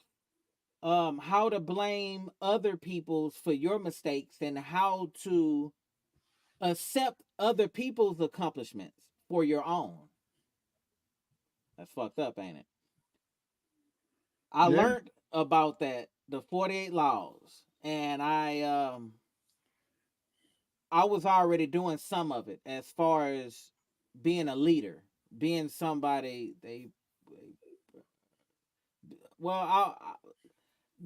I wasn't doing the 48 laws to I guess to the extent, but I did enough to where the production manager, the plant manager noticed me. The plant manager called me to his side one day, and he was a Mexican a white Mexican. So he talked to me and he said, have you ever heard about the 48 Laws of Power? I've been watching you around here and blah, blah, blah. See, I never heard about the 48 Laws. I kind of heard about it, but he was like, check it out. And he said, well, come to my office. Let me give you the paper. He gave me the paper. In the paper, the book, I started reading it and I started applying a little by little to see if it worked. Because, mind you, all of my jobs, I never took them serious. All of my jobs, I never said, let me actually go by the book and let me just like really be dedicated to work. In this in particular time, I said, I'm about to do that. I studied the 48 laws and started applying them. And I went from a CNC machinist to forklift driver to maintenance to work in my own department and creating my own department. And it was bad in a sense, but I never put anybody under the bus and I never took credit for something I didn't do. But what I did was I gave myself more credit than what I actually kind of need. Like I kind of talked good about myself, stuff I never did. Like say, yeah, I did that, and then I did this, and yeah, I put that together. And it almost like not ass kissing, but telling what I'm doing and pat my own self on the back. And he liked that. they love that shit. They loved it. I attack. Yeah, I'm shocked. Doctor never read that. I mean, yeah, you don't want to read that book. Yeah, that book right there, 48 Laws of Power. When I learned about how to maintain leadership, and it says there can never be two bosses. All right. It made a lot of sense. I mean, this is work stuff. Then it says never outshine your master. Yeah. Robert Greene. And you know what? I used to always outshine my masters. That's just what I did. Like, if you told me a Mexican go hard in that field, every job I'd be like, where he at? Well, then I'm going to work right along with him. That's how I always worked. It wasn't because I wanted to do the job. I was just like, a Mexican ain't finna outshine me. I was like that kind of person. That is true story. That's how I got my driver's license. My best friend was Mexican, and he came straight from Mexico. He told me that he had to do the Mexican Olympics to get here, right? And he called it the Mexican Olympics. He said I had to jump a wall, had to cross the river, I had to do this. We had to hide in the house. We had to run. So he was telling me, very smart guy, but he was like, yeah, I'm about to go get my driver's license. And I'm like, dude, you're not even an American citizen. What the fuck? And he said, I'm not finna study for it neither. I'm just gonna go up there and get it. And he went up there and passed the test, right? Fuck my head up, right? I'm like, how this Mexican just going, I'm from the hood. I'm like thinking all around. I'm like, how this Mexican just come from across the border and pass the driver's license test? I mean, first time, So I went up there and I failed the driving part, but I passed the reading. But my mom made me study for the reading. I made a 90. I made like an 85, 90 on a reading. My mom made me study for it. She gave me the pamphlet and everything. But he was my motivation to take my driver's license test. And I still know people today, my age and even older, still don't have a driver's license. And driving around Texas, just driving Miss Daisy. I know a lot of, look, man, my wife's mother, man, she don't have a job. She don't have a life. Hey, man, I'm telling nobody, man. But look, man, how you go all these years, man, without a driver's license, man? The thing that makes it so bad, Yoshi, is that's what life is all about. That's what makes it very difficult. Is that we always had to do something. They put you in a position where you always had to do something. Yes. Kind of underhanded. No, I never read that book. I used to teach leadership when I was teaching at Governor State. I taught there for 10, 11 years, And so I taught leadership, but I taught traditional leadership. Okay. That stuff that they was teaching, I never would have liked that because I felt that those were pushers, I felt that it's two types of people. It's professional leaders and it's pusher leaders. And I felt in the sense is that if you're a leader, then you had to do by example. You had to know how to do things, Like when I was teaching at our county jail, a lot of times in the sense is that, we didn't have any officers inside of the school, So sometimes in a sense, so I would tell the guys, I would say that if you cuss, you got to do 20 push-ups. And so then every now and then I'll say, damn that motherfucker, oops, and hit the deck, And I do those 20 push-ups. And the thing is this, that I felt that you get you're the effective leader when you're leading by example. But what you're telling me is that to really be a good leader, you got to learn how to do those 48 laws. And that can be the way to be more successful. No. It's actually, you will be more successful with them. But you're going to lose a lot of friends. Real genuine friends on that path to success. Because your friends is like with you. They're in that same position like, bro, fuck you taking this job so serious for, bro? Like, we're working. Like, what the hell going on with you, bro? Like, why is this nigga acting like this? And you're like, well, man, we got to get to work. And the reason why you're saying that is because somebody is on What's that? You gonna get your? I know I am. The reason why I'll be saying stuff like that, like, hey, bro, let's go ahead and get to work, because they don't know it's a chain of command. Mm-hmm. The plant manager is getting on a supervisor. No, the plant manager is getting on a production manager. Yeah. The production manager is getting on a supervisor. The supervisor is getting on the lead man, and the lead man is getting on the workers. Yeah. So however that lead man is projecting it is how the workers is going to react. So if the lead man is a dick and he's projecting as a dick, then you're going to get some asshole talking amongst your employees. And if your lead man is not a dick and he's a cool dude, you're going to get some positive working. You're going to get, I worked in the field for years, hard working. I mean, I got the knuckles and the hands to prove it. I cut my hand right here on a saw machine, man. Like, that's a cut right through it. And in these positions, we have to do unnecessary stuff to get to where we at. Now, when I say the 48 laws of power, Dr. Clyde, was when I say, nah, I don't like it, was because another one of them things is like this. Remember how I said you got to take credit for other people's stuff? So if this is what that means. To be a good lead man, your department, you take credit for your department. You got me? Not, oh, no, Dr. Clyde Winters did that. No, that was no. If Dr. Clyde Winters did good, then I did that. Yeah, my department. Yeah, I did that. Yeah. How did he come up with that? Well, I better know how to say it, because I'm going to say, well, yeah, it's like this, it's like that, because I'm going to project it and take that credit for it, which make me stand up like, oh, he's a good lead man. Let's make him a supervisor. But really, he's a dick. Mm-hmm. This is a dick. He ain't giving none of the credit to nobody else. And you wonder, man, why the hell is that motherfucker moving up and I'm down here? Like, what the hell is going on up there? Like, the one thing I found interesting is that, it's a lot of jobs in Texas. They don't have good jobs. I mean, up here, you would be making maybe $20, $25 an hour for those jobs. But the thing is that they don't have those good jobs anymore up here in Chicago area, those good factory jobs. If they do have them, they're places where only the white folks work, Because really? I rarely seen white folks work out here.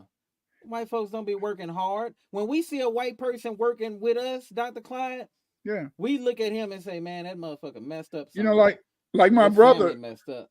My brother, he had a situation, and I'm not going to go in his personal business. So he went down to Texas to live with my niece for a while. Mm-hmm. And he was a carpenter. Mm-hmm. And he said that, when he left Chicago, he was making over almost $30 an hour being a carpenter. And he said that when he went down there, he just couldn't take it because those Mexicans would take the jobs and they would just ruin a job, They would ruin it. They would drop the price. They would drop the price, do great quality work. You would give them beer, and they would do they take that beer to another level. We knew Mexicans out here, they was building houses. The dude, he brought the land for the house and was like, well, shit, can y'all extend the back? And they was like, sure. He brought them a 20-pack. And that's all it took. Beer. Yeah. And another thing is that, my sister was telling me that in Texas, they always, like Kevin Magic said, to pay more one Baltimore, but the cost of living higher than Texas. Like she said that the cost of living in Texas is high, she said. No. You think it's low? No, the cost of living in Texas is low, but the price of jobs is low. Like, all right. So what about the prices at the stores and all that? That's kind of, we have 8.25 tax. Uh-huh. So it's all right. I mean, the price of living in Texas is not bad, but our income doesn't match. So it makes it, all right, let's say you get a 2-bedroom apartment out here, a big apartment of $1,200. $1,200 a month. Yeah. Real nice. I'm talking enough space for you to run from the front to the back, do a cartwheel on a porch, and have a garage. I'm talking We have land, space, but the job opportunities they pay, like I said, every job, man, up until that last one with $10 and 12. Yeah. Every Good. job. Could you stop presenting for a minute? Go for it. Go for it. Let me Stop presenting. Let me see. Boom. There we go, y'all. White person working with you is a unicorn. Well, when white people used to work next to me, I had a white boy work next to me. They always was kind of mentally slow, man. It was like something was wrong with them. They wasn't the sharpest egg in the barrel. You know, they was always kind of like, I don't know, like dopey or spacey. And I think that's one of the reasons why they missed white privilege. Mm-hmm. Yeah, because they in Texas, white privilege is given.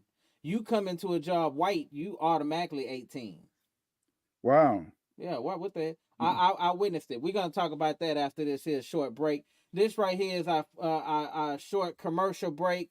Like, share, subscribe to my homeboy Tons Fi, and we're gonna play this here commercial for y'all real quick, man. Y'all check it out, man. Hope y'all enjoy it. Check it out. Brother does jury. So y'all get some of that real deal jury, copper and gold. Let's get it. He also did the song. She got me reaching for the top on my tippy toes. Jill Scott, she ain't messing with the chicken toes. Since the gold, touch her heart, put them dinner rolls. Shake your spirit one time, make it so, make it so. She gon' take me out of space into another zone. So the spirit, she ain't messing with the pretty hoes. Microwaves and colas on her phone. Phone do they vibe, smoking good on the drone. Call me even now with a cuz all up in the front. In the first quit approach, she gon' jump it up to the front. You know she liquid cold with the alchemy in the bone. Tons Five in the crowd. Tons Five in the crowd. Yeah. Big shout out to my brother Tons Five. It equals out no matter where you live. No matter where you live, they either get you with low wages or high taxes. Yes. Yeah. Oh, Tons Five worked at Jared's Jewelry Store repairing jewelry. That's what he did. Okay, so that's how he got his jewelry technique. See, there's a story behind that. Yeah. That's what I'm talking about. But T Dub say I was a chemical engineer in a corporate America. My work was excellent, but I was only able to move up and make bank by threatening to leave the company. So he was able to move up by actually threatening to leave and had another job lined up just in case. I had to do that too. Them threats only go so far with without an education. Oh, I want to tell y'all when I worked at that last job and I asked what is the highest position, they said CNC at the time.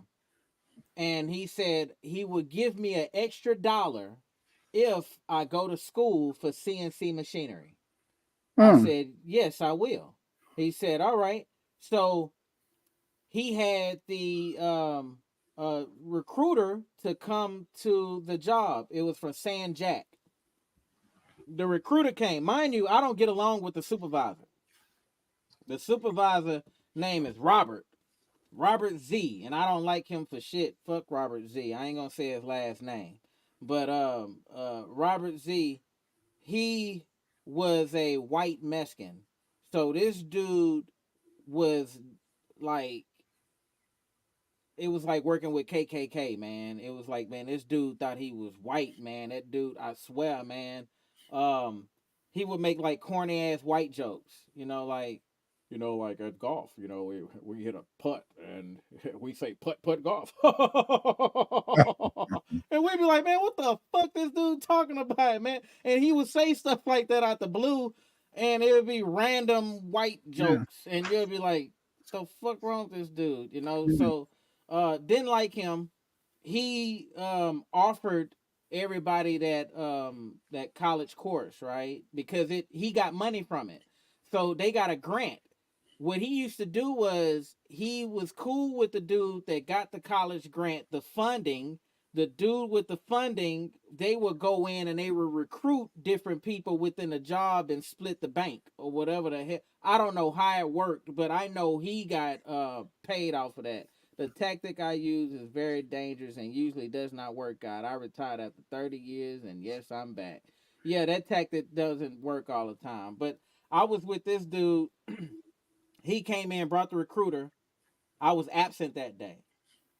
I had an emergency. I think somebody passed away. I came back into the job, talked to him, and I asked him, I said, hey, what's up with doing the college thing? Now, mind you, he brought this white boy in. Now, I came in at $16 an hour, right? The white boy came in 3 months later. He made $18.50 an hour. Have no background. Now, mind you, didn't I just tell y'all I had damn near 30 jobs before all this? My reference is tight, and I didn't pick all 30 jobs. I picked the best of the best. You know what I'm saying? Like scaffolding, barge helper, like real manly jobs to let them know that I'm hands-on. I can work for this. So this boy came in with nothing because he was white and Spanish. His mom is Spanish, dad pure white. And him and the supervisor, they both go to church together. So they both praise Jesus together. So that was another thing. And they used to go on retreats together. Like, I ain't never been on a retreat, but fuck all that. So I asked him about the college. He tells me, oh man, that's done with. I say, hold on, didn't dude just come yesterday? How come? I thought we was boys. Why you didn't text me? And he was like, all right, peace, Jesse, what's up? And he said, nah, that's done. So I ended up getting in touch with, all right, only 3 people agreed to go to that college course. I was going to be the 4th. It was, just 3 of us. All of us wanted money. All of us, we was doing it for the money. Yeah, it was 5 of us. It was 5 because 3 of them dropped out. That's what happened. 3 of the ass kissers dropped out. Because mind you, everybody on this list all kissed the supervisor ass except for me. I was the only one that was like, man, I ain't, fuck him. So I went around and talked to one of the employees. The employees gave me the recruiter number. I talked to the recruiter, and the recruiter got me in, not through the supervisor. Dig that. I got in through that. Did the college course.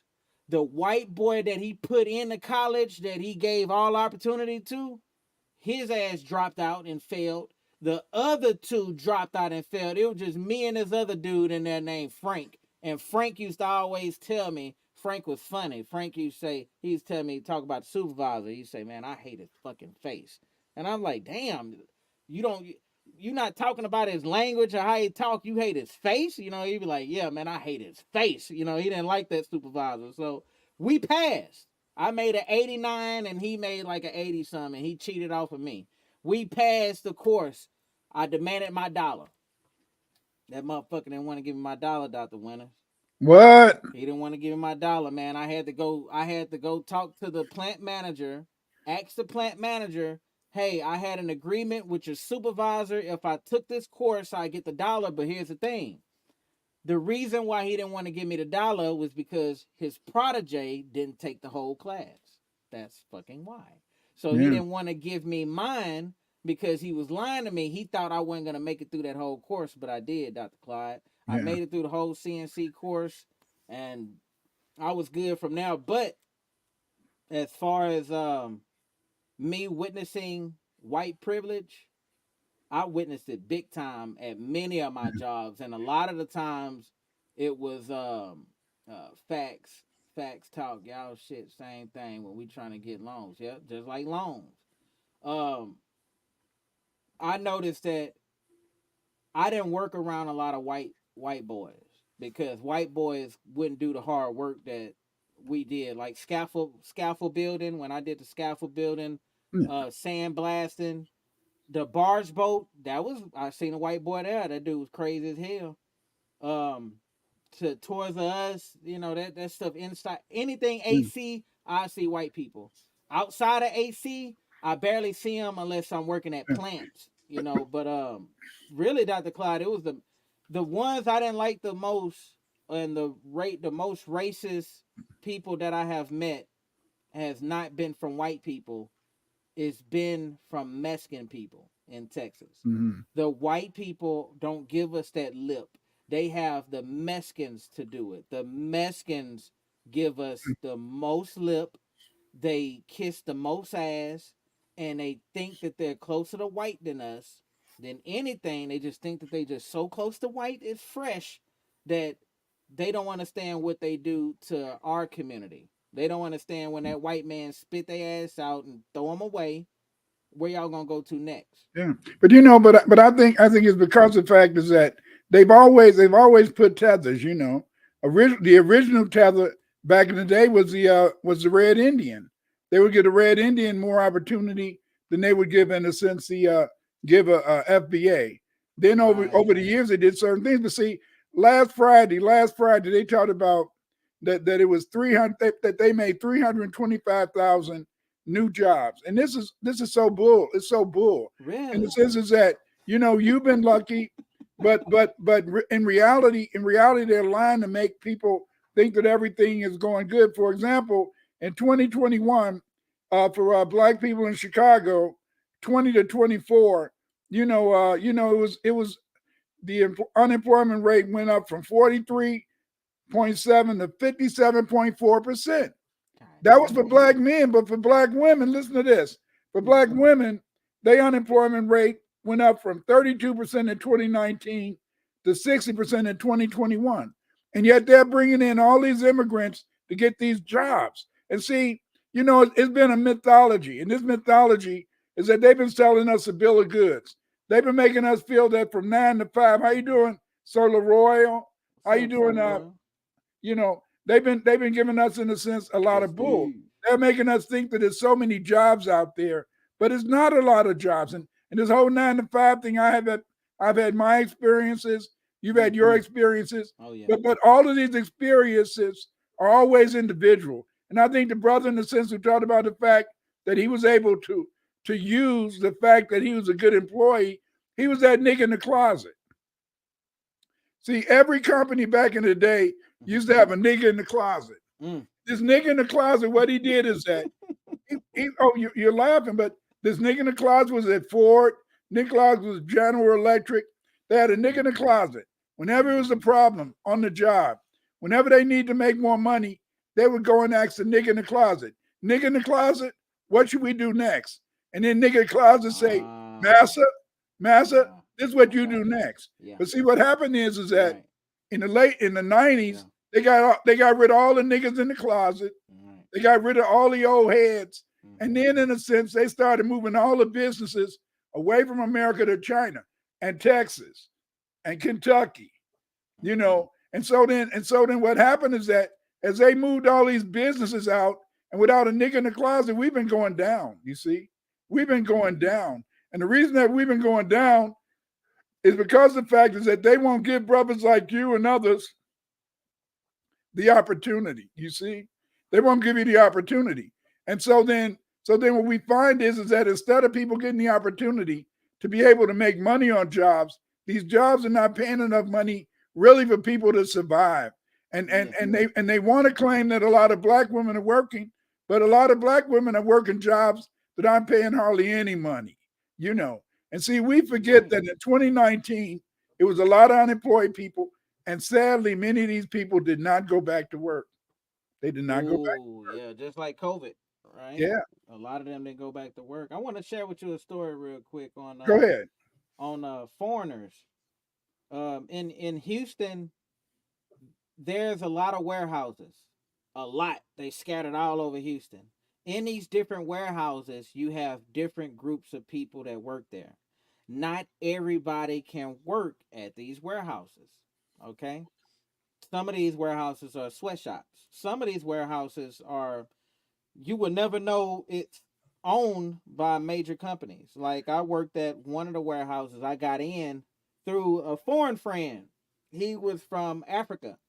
And it's very rare you get a friend from Africa to get you a job, right? So he got me a job. He put his recommendations on the line and got me in. I worked at Men's Warehouse. Now I worked at the Real Men's Warehouse. I don't know if you ever been to a Real Deal warehouse, Dr. Clyde, where like this place had 2 stories, and the top floor was where you ship all the suits. All the suits come in like they're already ready. At the bottom is where they're doing the sewing. They're washing, cleaning, all of that. And they had the cafeteria at the bottom. I went in this place. The first thing is I went for the interview, of course. And in the interview, I noticed it wasn't that many Americans. How come we don't know about this job? Well, somehow they're not advertising it towards Americans when it for the unemployment. An American, you have to kind of know somebody to get in. I'm not talking about just blacks. I'm not talking about whites and blacks. They're excluded. We're talking you gotta be from a country other than United States to get in. I'm with foreigners. So I'm like, oh damn, these people look like real deal foreigners, not been in America and got the swag, or no, real deal dressed like bland clothes, like foreigners in Texas, man. Like the people from Africa, you be like, man, where y'all shopping at? Where they even sell that shit at, man? You could have went to Walmart and got something better. Where are y'all buying this stuff at? And it'd be bland, like very bland, and you wonder. And I got hired on with the job, and I think it's because of the way I look. I'm not even gonna lie. I think it's because I don't look black or anything. Oh, you Santo Domingo? Me no black. Me no black. Me no black. Me Chinese. Hold on. How you doing, King of Dreams and Jesse? What you say today? What you say today? I say you eat, you pay, right? Hey, what am I today? My mom used to say, "What are you today, boy?" What are you today? All right, I worked at this place, man. Everybody in there was my skin tone, just about at the top floor. The bottom floor, it was all Asians, and they all sewing sweatshops. All Asians. Indians are like the foremans. You go upstairs. The workers up there are all from Cuba, Dominican. They're all from everywhere else. The women was beautiful. These black women were beautiful, but they didn't speak a lick of English. I was like, hey, what's up? She, I know my daughter's coming in. Yeah, see, yeah, I get a translator for you tomorrow. Let me get my phone now, translate it. You look pretty today. Yeah, I got you. Okay, good. We good. All right. So it was a lot of that going on. The brothers in there looked like me, but they wasn't me. They didn't speak my language. They didn't want to eat, hang with me. Yeah, job. If a job does not pay a living wage, it's not a constructive. No, it's not. I was working at this job. They was paying me $9 an hour. And I ran the whole top floor organizing the suits to come out and making sure they get in their lines. Everybody there was speak another language. Everybody up there, it was strange. It was weird. You would have never, let me tell you, Dr. Clyde, it was like I was going to a whole nother country every day. Yeah. That's like you ever been in Costco's? Costco over here, I don't like Costco. Fuck Costco. It's too much. Bulky stores, I don't need all that food. But at Costco, it seemed like everybody from everywhere else. It's like you catch the Indians in there, you catch the Asians in there, but you don't catch people from the hood in there. Like you like, where my people from the block in here? Ain't nobody from my neighborhood in Costco. Yeah, Sam's is you get the up, it's all right. But that's purposeful. Just like it is, huh? In Chicago, just about all the factories or whatever they do. I don't know what they're doing in those places.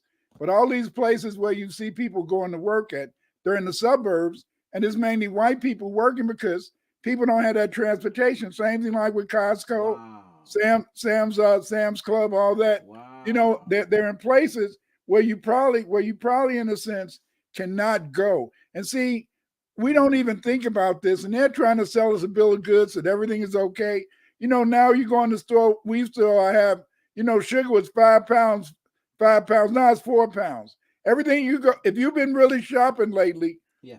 it's been a difference in the size of products from last month. I'm just talking about December. Oh, wow. Yeah.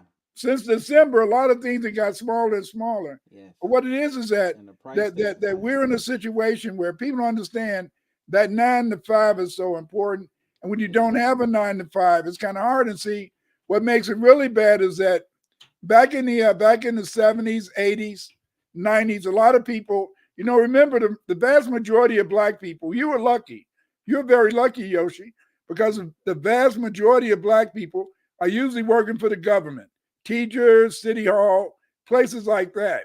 And see, I thought that was a good thing. I always tried to work the government. Don't you get pension? Yeah, but all that good stuff, man. They're good. 401. They're 401s are no good because you had to make $1 million, and no way you can save $1 million. So a 401 is no good. And they stopped giving people pensions. I work for the Chicago board. We have a good pension. But anyway, the thing is that what happens is that these jobs, man, when you get on these jobs, now people are retiring. A lot of people are retiring from these government jobs, and they're replacing these Black people with, up here, I don't know about down there, they're replacing them with young white people that can't get a job and Spanish. All these jobs that used to, just like the post office.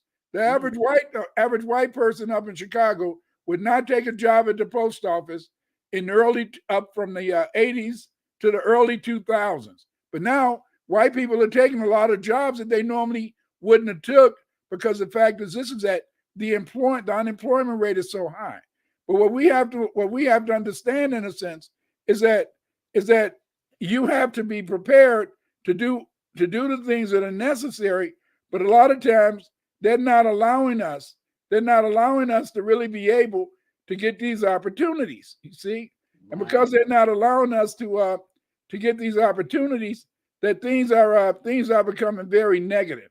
And what we have to do is we have to try, in a sense, to make sure that we're progressing, that we're trying to really do the things that can help us to be straight. But see, 9 to 5, and what we tried to do tonight, family, is that we tried to, in a sense, to try to think of things, Okay, here's something, TW. I made 6 figures for most of my career.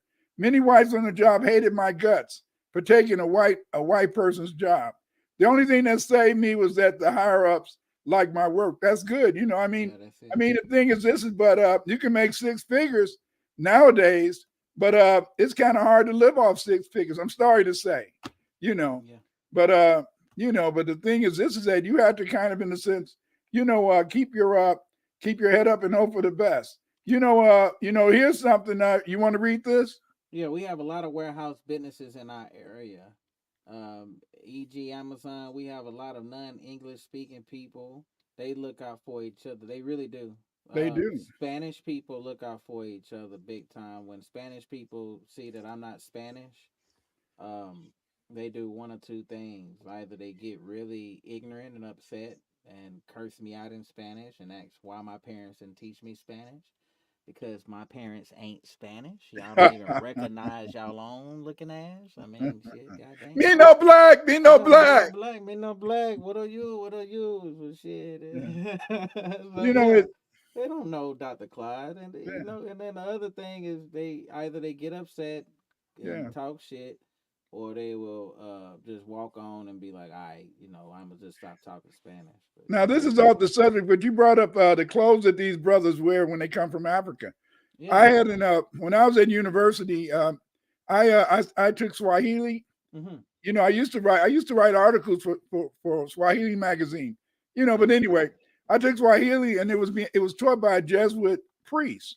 Mm-hmm. And what he told me, in a sense, is that a lot of times they would get free clothes. People would donate their clothes, but he said it would make the Africans feel good if they paid maybe 50 cents or $1 or something, to buy the clothes. Mm-hmm. So they would, in a sense, sell them clothes, sell them these old sweatshirts and all that type of stuff. Okay.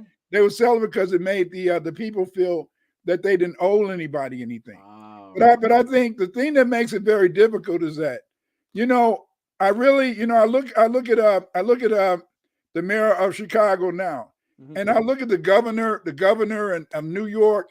You know, it looked like these people, these politicians, are really scared to really do anything to those aliens, to those immigrants. You know what happened in New York?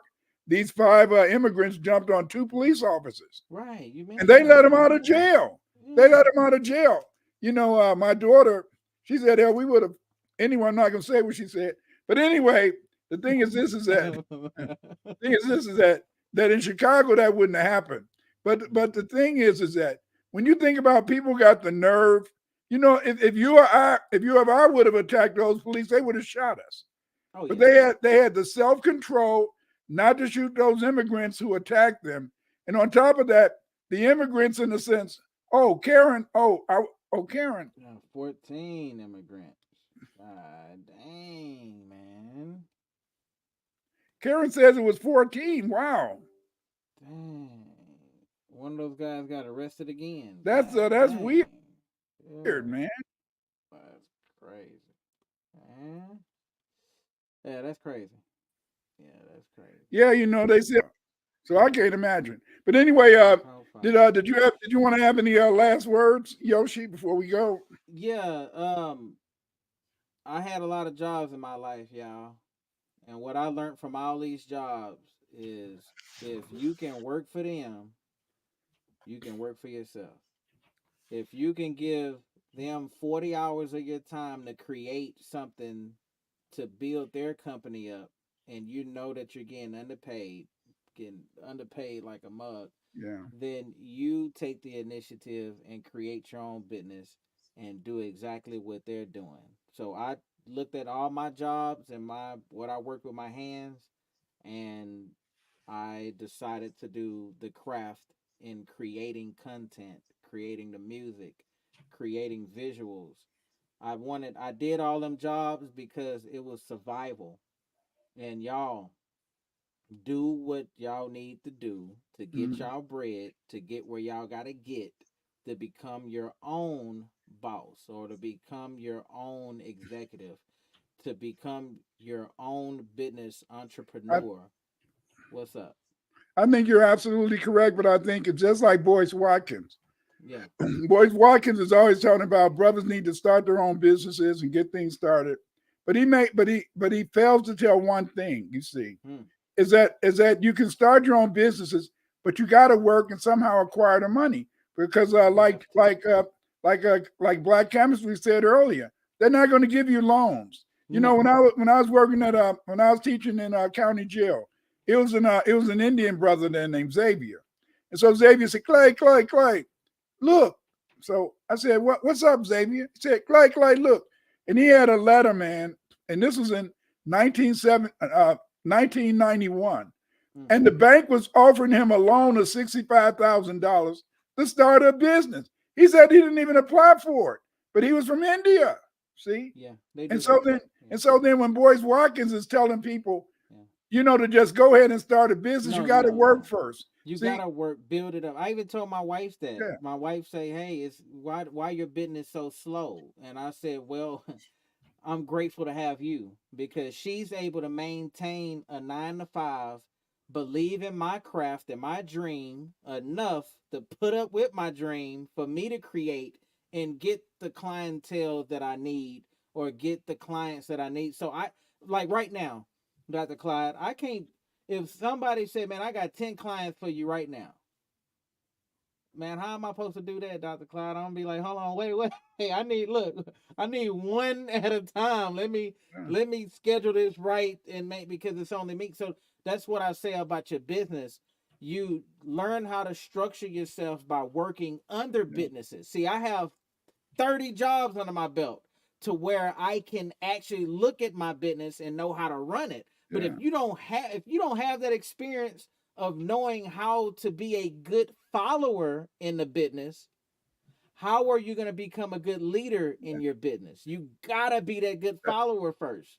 I was That's a good right. follower, man. I followed every job and learned every craft. And 9 times out of 10, the reason why I left the job is not because of the work was hard, except for the barge boat, but it was because of the employees. It's because of who they hired over me that I had no control of.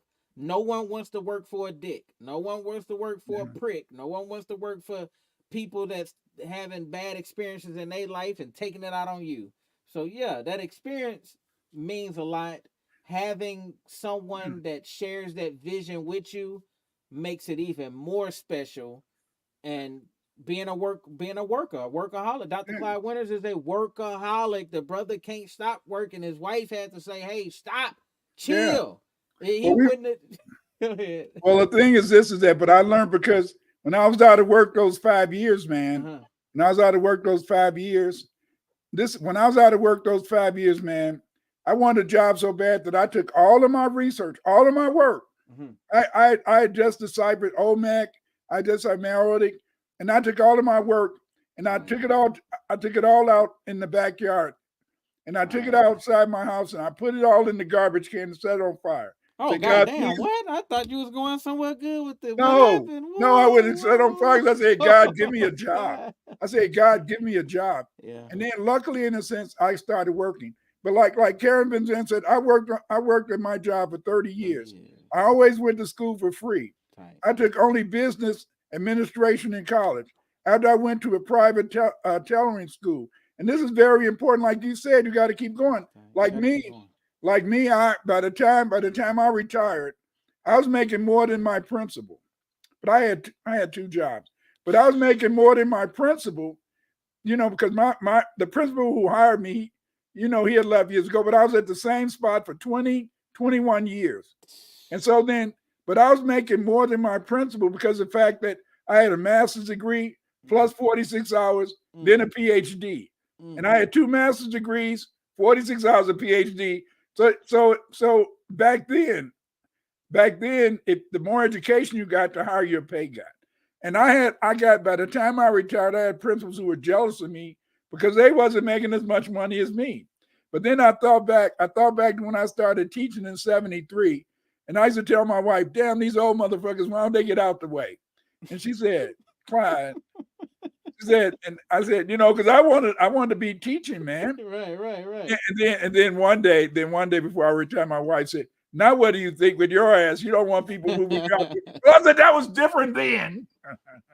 It's always different. This is now. Yeah, it's always different. But Karen is so true, is that you had to get the education. Even you said you got that extra $1 because you took that extra step and you got that extra instruction. Yes. And see, it is very important. It's very important, family, that if you're going to really try to make your 9 to 5 effective, any opportunity you get to get advancement, any opportunity, because see, like I told my sons, I told my kids, my daughter, my sons, I even told in a sense, when I was teaching, I would tell my students, I would say, remember, the job you get, you can learn skills on that job. You're not going to be paid.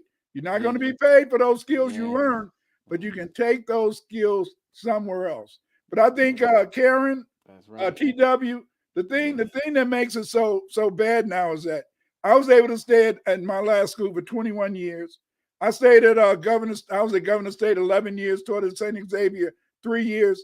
But sadly, nowadays, the average job, you might be lucky to work 5 years. True. And not only that, family, if you're young, you got to be like a freelancer. You got to be like a mercenary. You do. When you start being on the job and you see things getting hot, you got to go ahead and try to apply for another job. You do not wait it out. Don't wait. Let it hit the fan.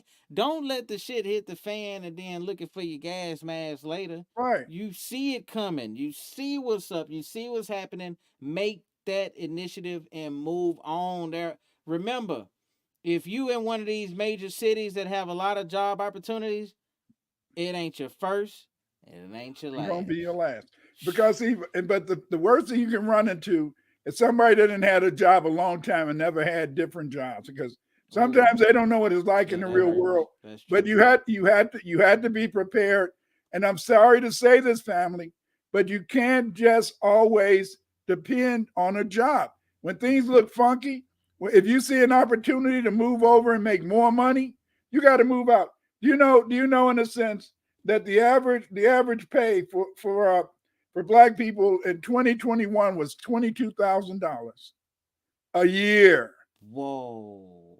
And then when you add on that all the unemployed Black people, it's a bitch. But now I heard on the news a couple of days ago that the average person, and they're talking about, I guess, white people too. The average salary now is only $31,000. How can you make it with $31,000 nowadays? You see, and That's they said, man, the price of gas and the price of food we was talking about. Yeah. And then like now they say if you got a child, Yoshi, for each child you got to make $100,000. We had 6 kids. I don't know what the hell I would have did. Right. Hey. I don't know what the hell I would have did, but but the point is this, family, is that 9 to 5 is a very difficult situation. We've given you some examples of what we did in terms of our maturation, our work experiences. Everything is different. We tried to involve some of you guys from the chat, and I'm gonna tell you something. I love the chat. There's you guys in the chat that help us make the show. It's you guys in the chat that allow us to move forward, and it's you guys in the chat that allow us to get these to have a good discussion. And appreciate to both of our Patreon members. Yeah, and thank y'all so much for that support. It is much needed for Dr. Clyde. It helps him to research. For me, it helps me to copyright my work. I have over 200 songs need to be copywritten. All of the songs cost $45 each for copywriting. I need that. Well, see this is what you got to do. Yes, what you got to do is you got to make them into albums. Yeah. Well, no, we gonna have to get on that because I talked about that. To make them into albums, you do 10 an album, and then you can. But can't you copyright? But you can copyright all 10 at a time. But it'll save you money. It's best to do it individual because my music is supposed to go on film, and I need it separate from the album on copyright because the metadata gotta have its own. Yeah, we gonna have to look. There go another job right there, man. Look, Dr. Clyde. Hey, we gonna have to hit y'all with a part 2, man. With a part 2 because hold on. Look, y'all know about that physical work Yoshi do, but I haven't told y'all about the mental. Why he called me the genius so much is because behind the screens there's a lot of mental capacity work going on. Yeah. Same as Dr. Clyde. Yeah, we're gonna have to get into that. So we're gonna have to do a part 2 up on this. It's gonna have to come soon, fam. Come soon. But thank you, family. Thank you, family, for coming. Thank you, family, for sharing with us, the time, and for you guys listening to us. Join us next week, same time, same place, and we're going to in a sense try to break it down, a new theme. I hope you enjoyed tonight's theme. Thank you guys for sharing with us. And again, have a good evening. Have a good evening. Peace, y'all. Yeah. Right now, it's time to wrap everything up, you dig? Yeah. I hope y'all enjoyed the show. And Dr. Clyde Winters. Then and now. Yeah, I really appreciate everybody. All y'all support. Y'all like, subscribe, and share this. You dig it? You've been invited to the dinner night. Yeah. I hope you enjoyed the dinner night. Yeah. Dr. Clyde Winters and the Yoshima. Intro, outro to the dinner night. We gon' see it, so have dinner night. Yeah, raise your hand. Why put it down? B1 on that dinner night. FB8 on that dinner night. FBB on that dinner night. It's all about unity on that dinner night. My indigenous folks on that dinner night. All my Africans rise on that dinner night. Rise up on that dinner night. And don't forget to subscribe to dinner night.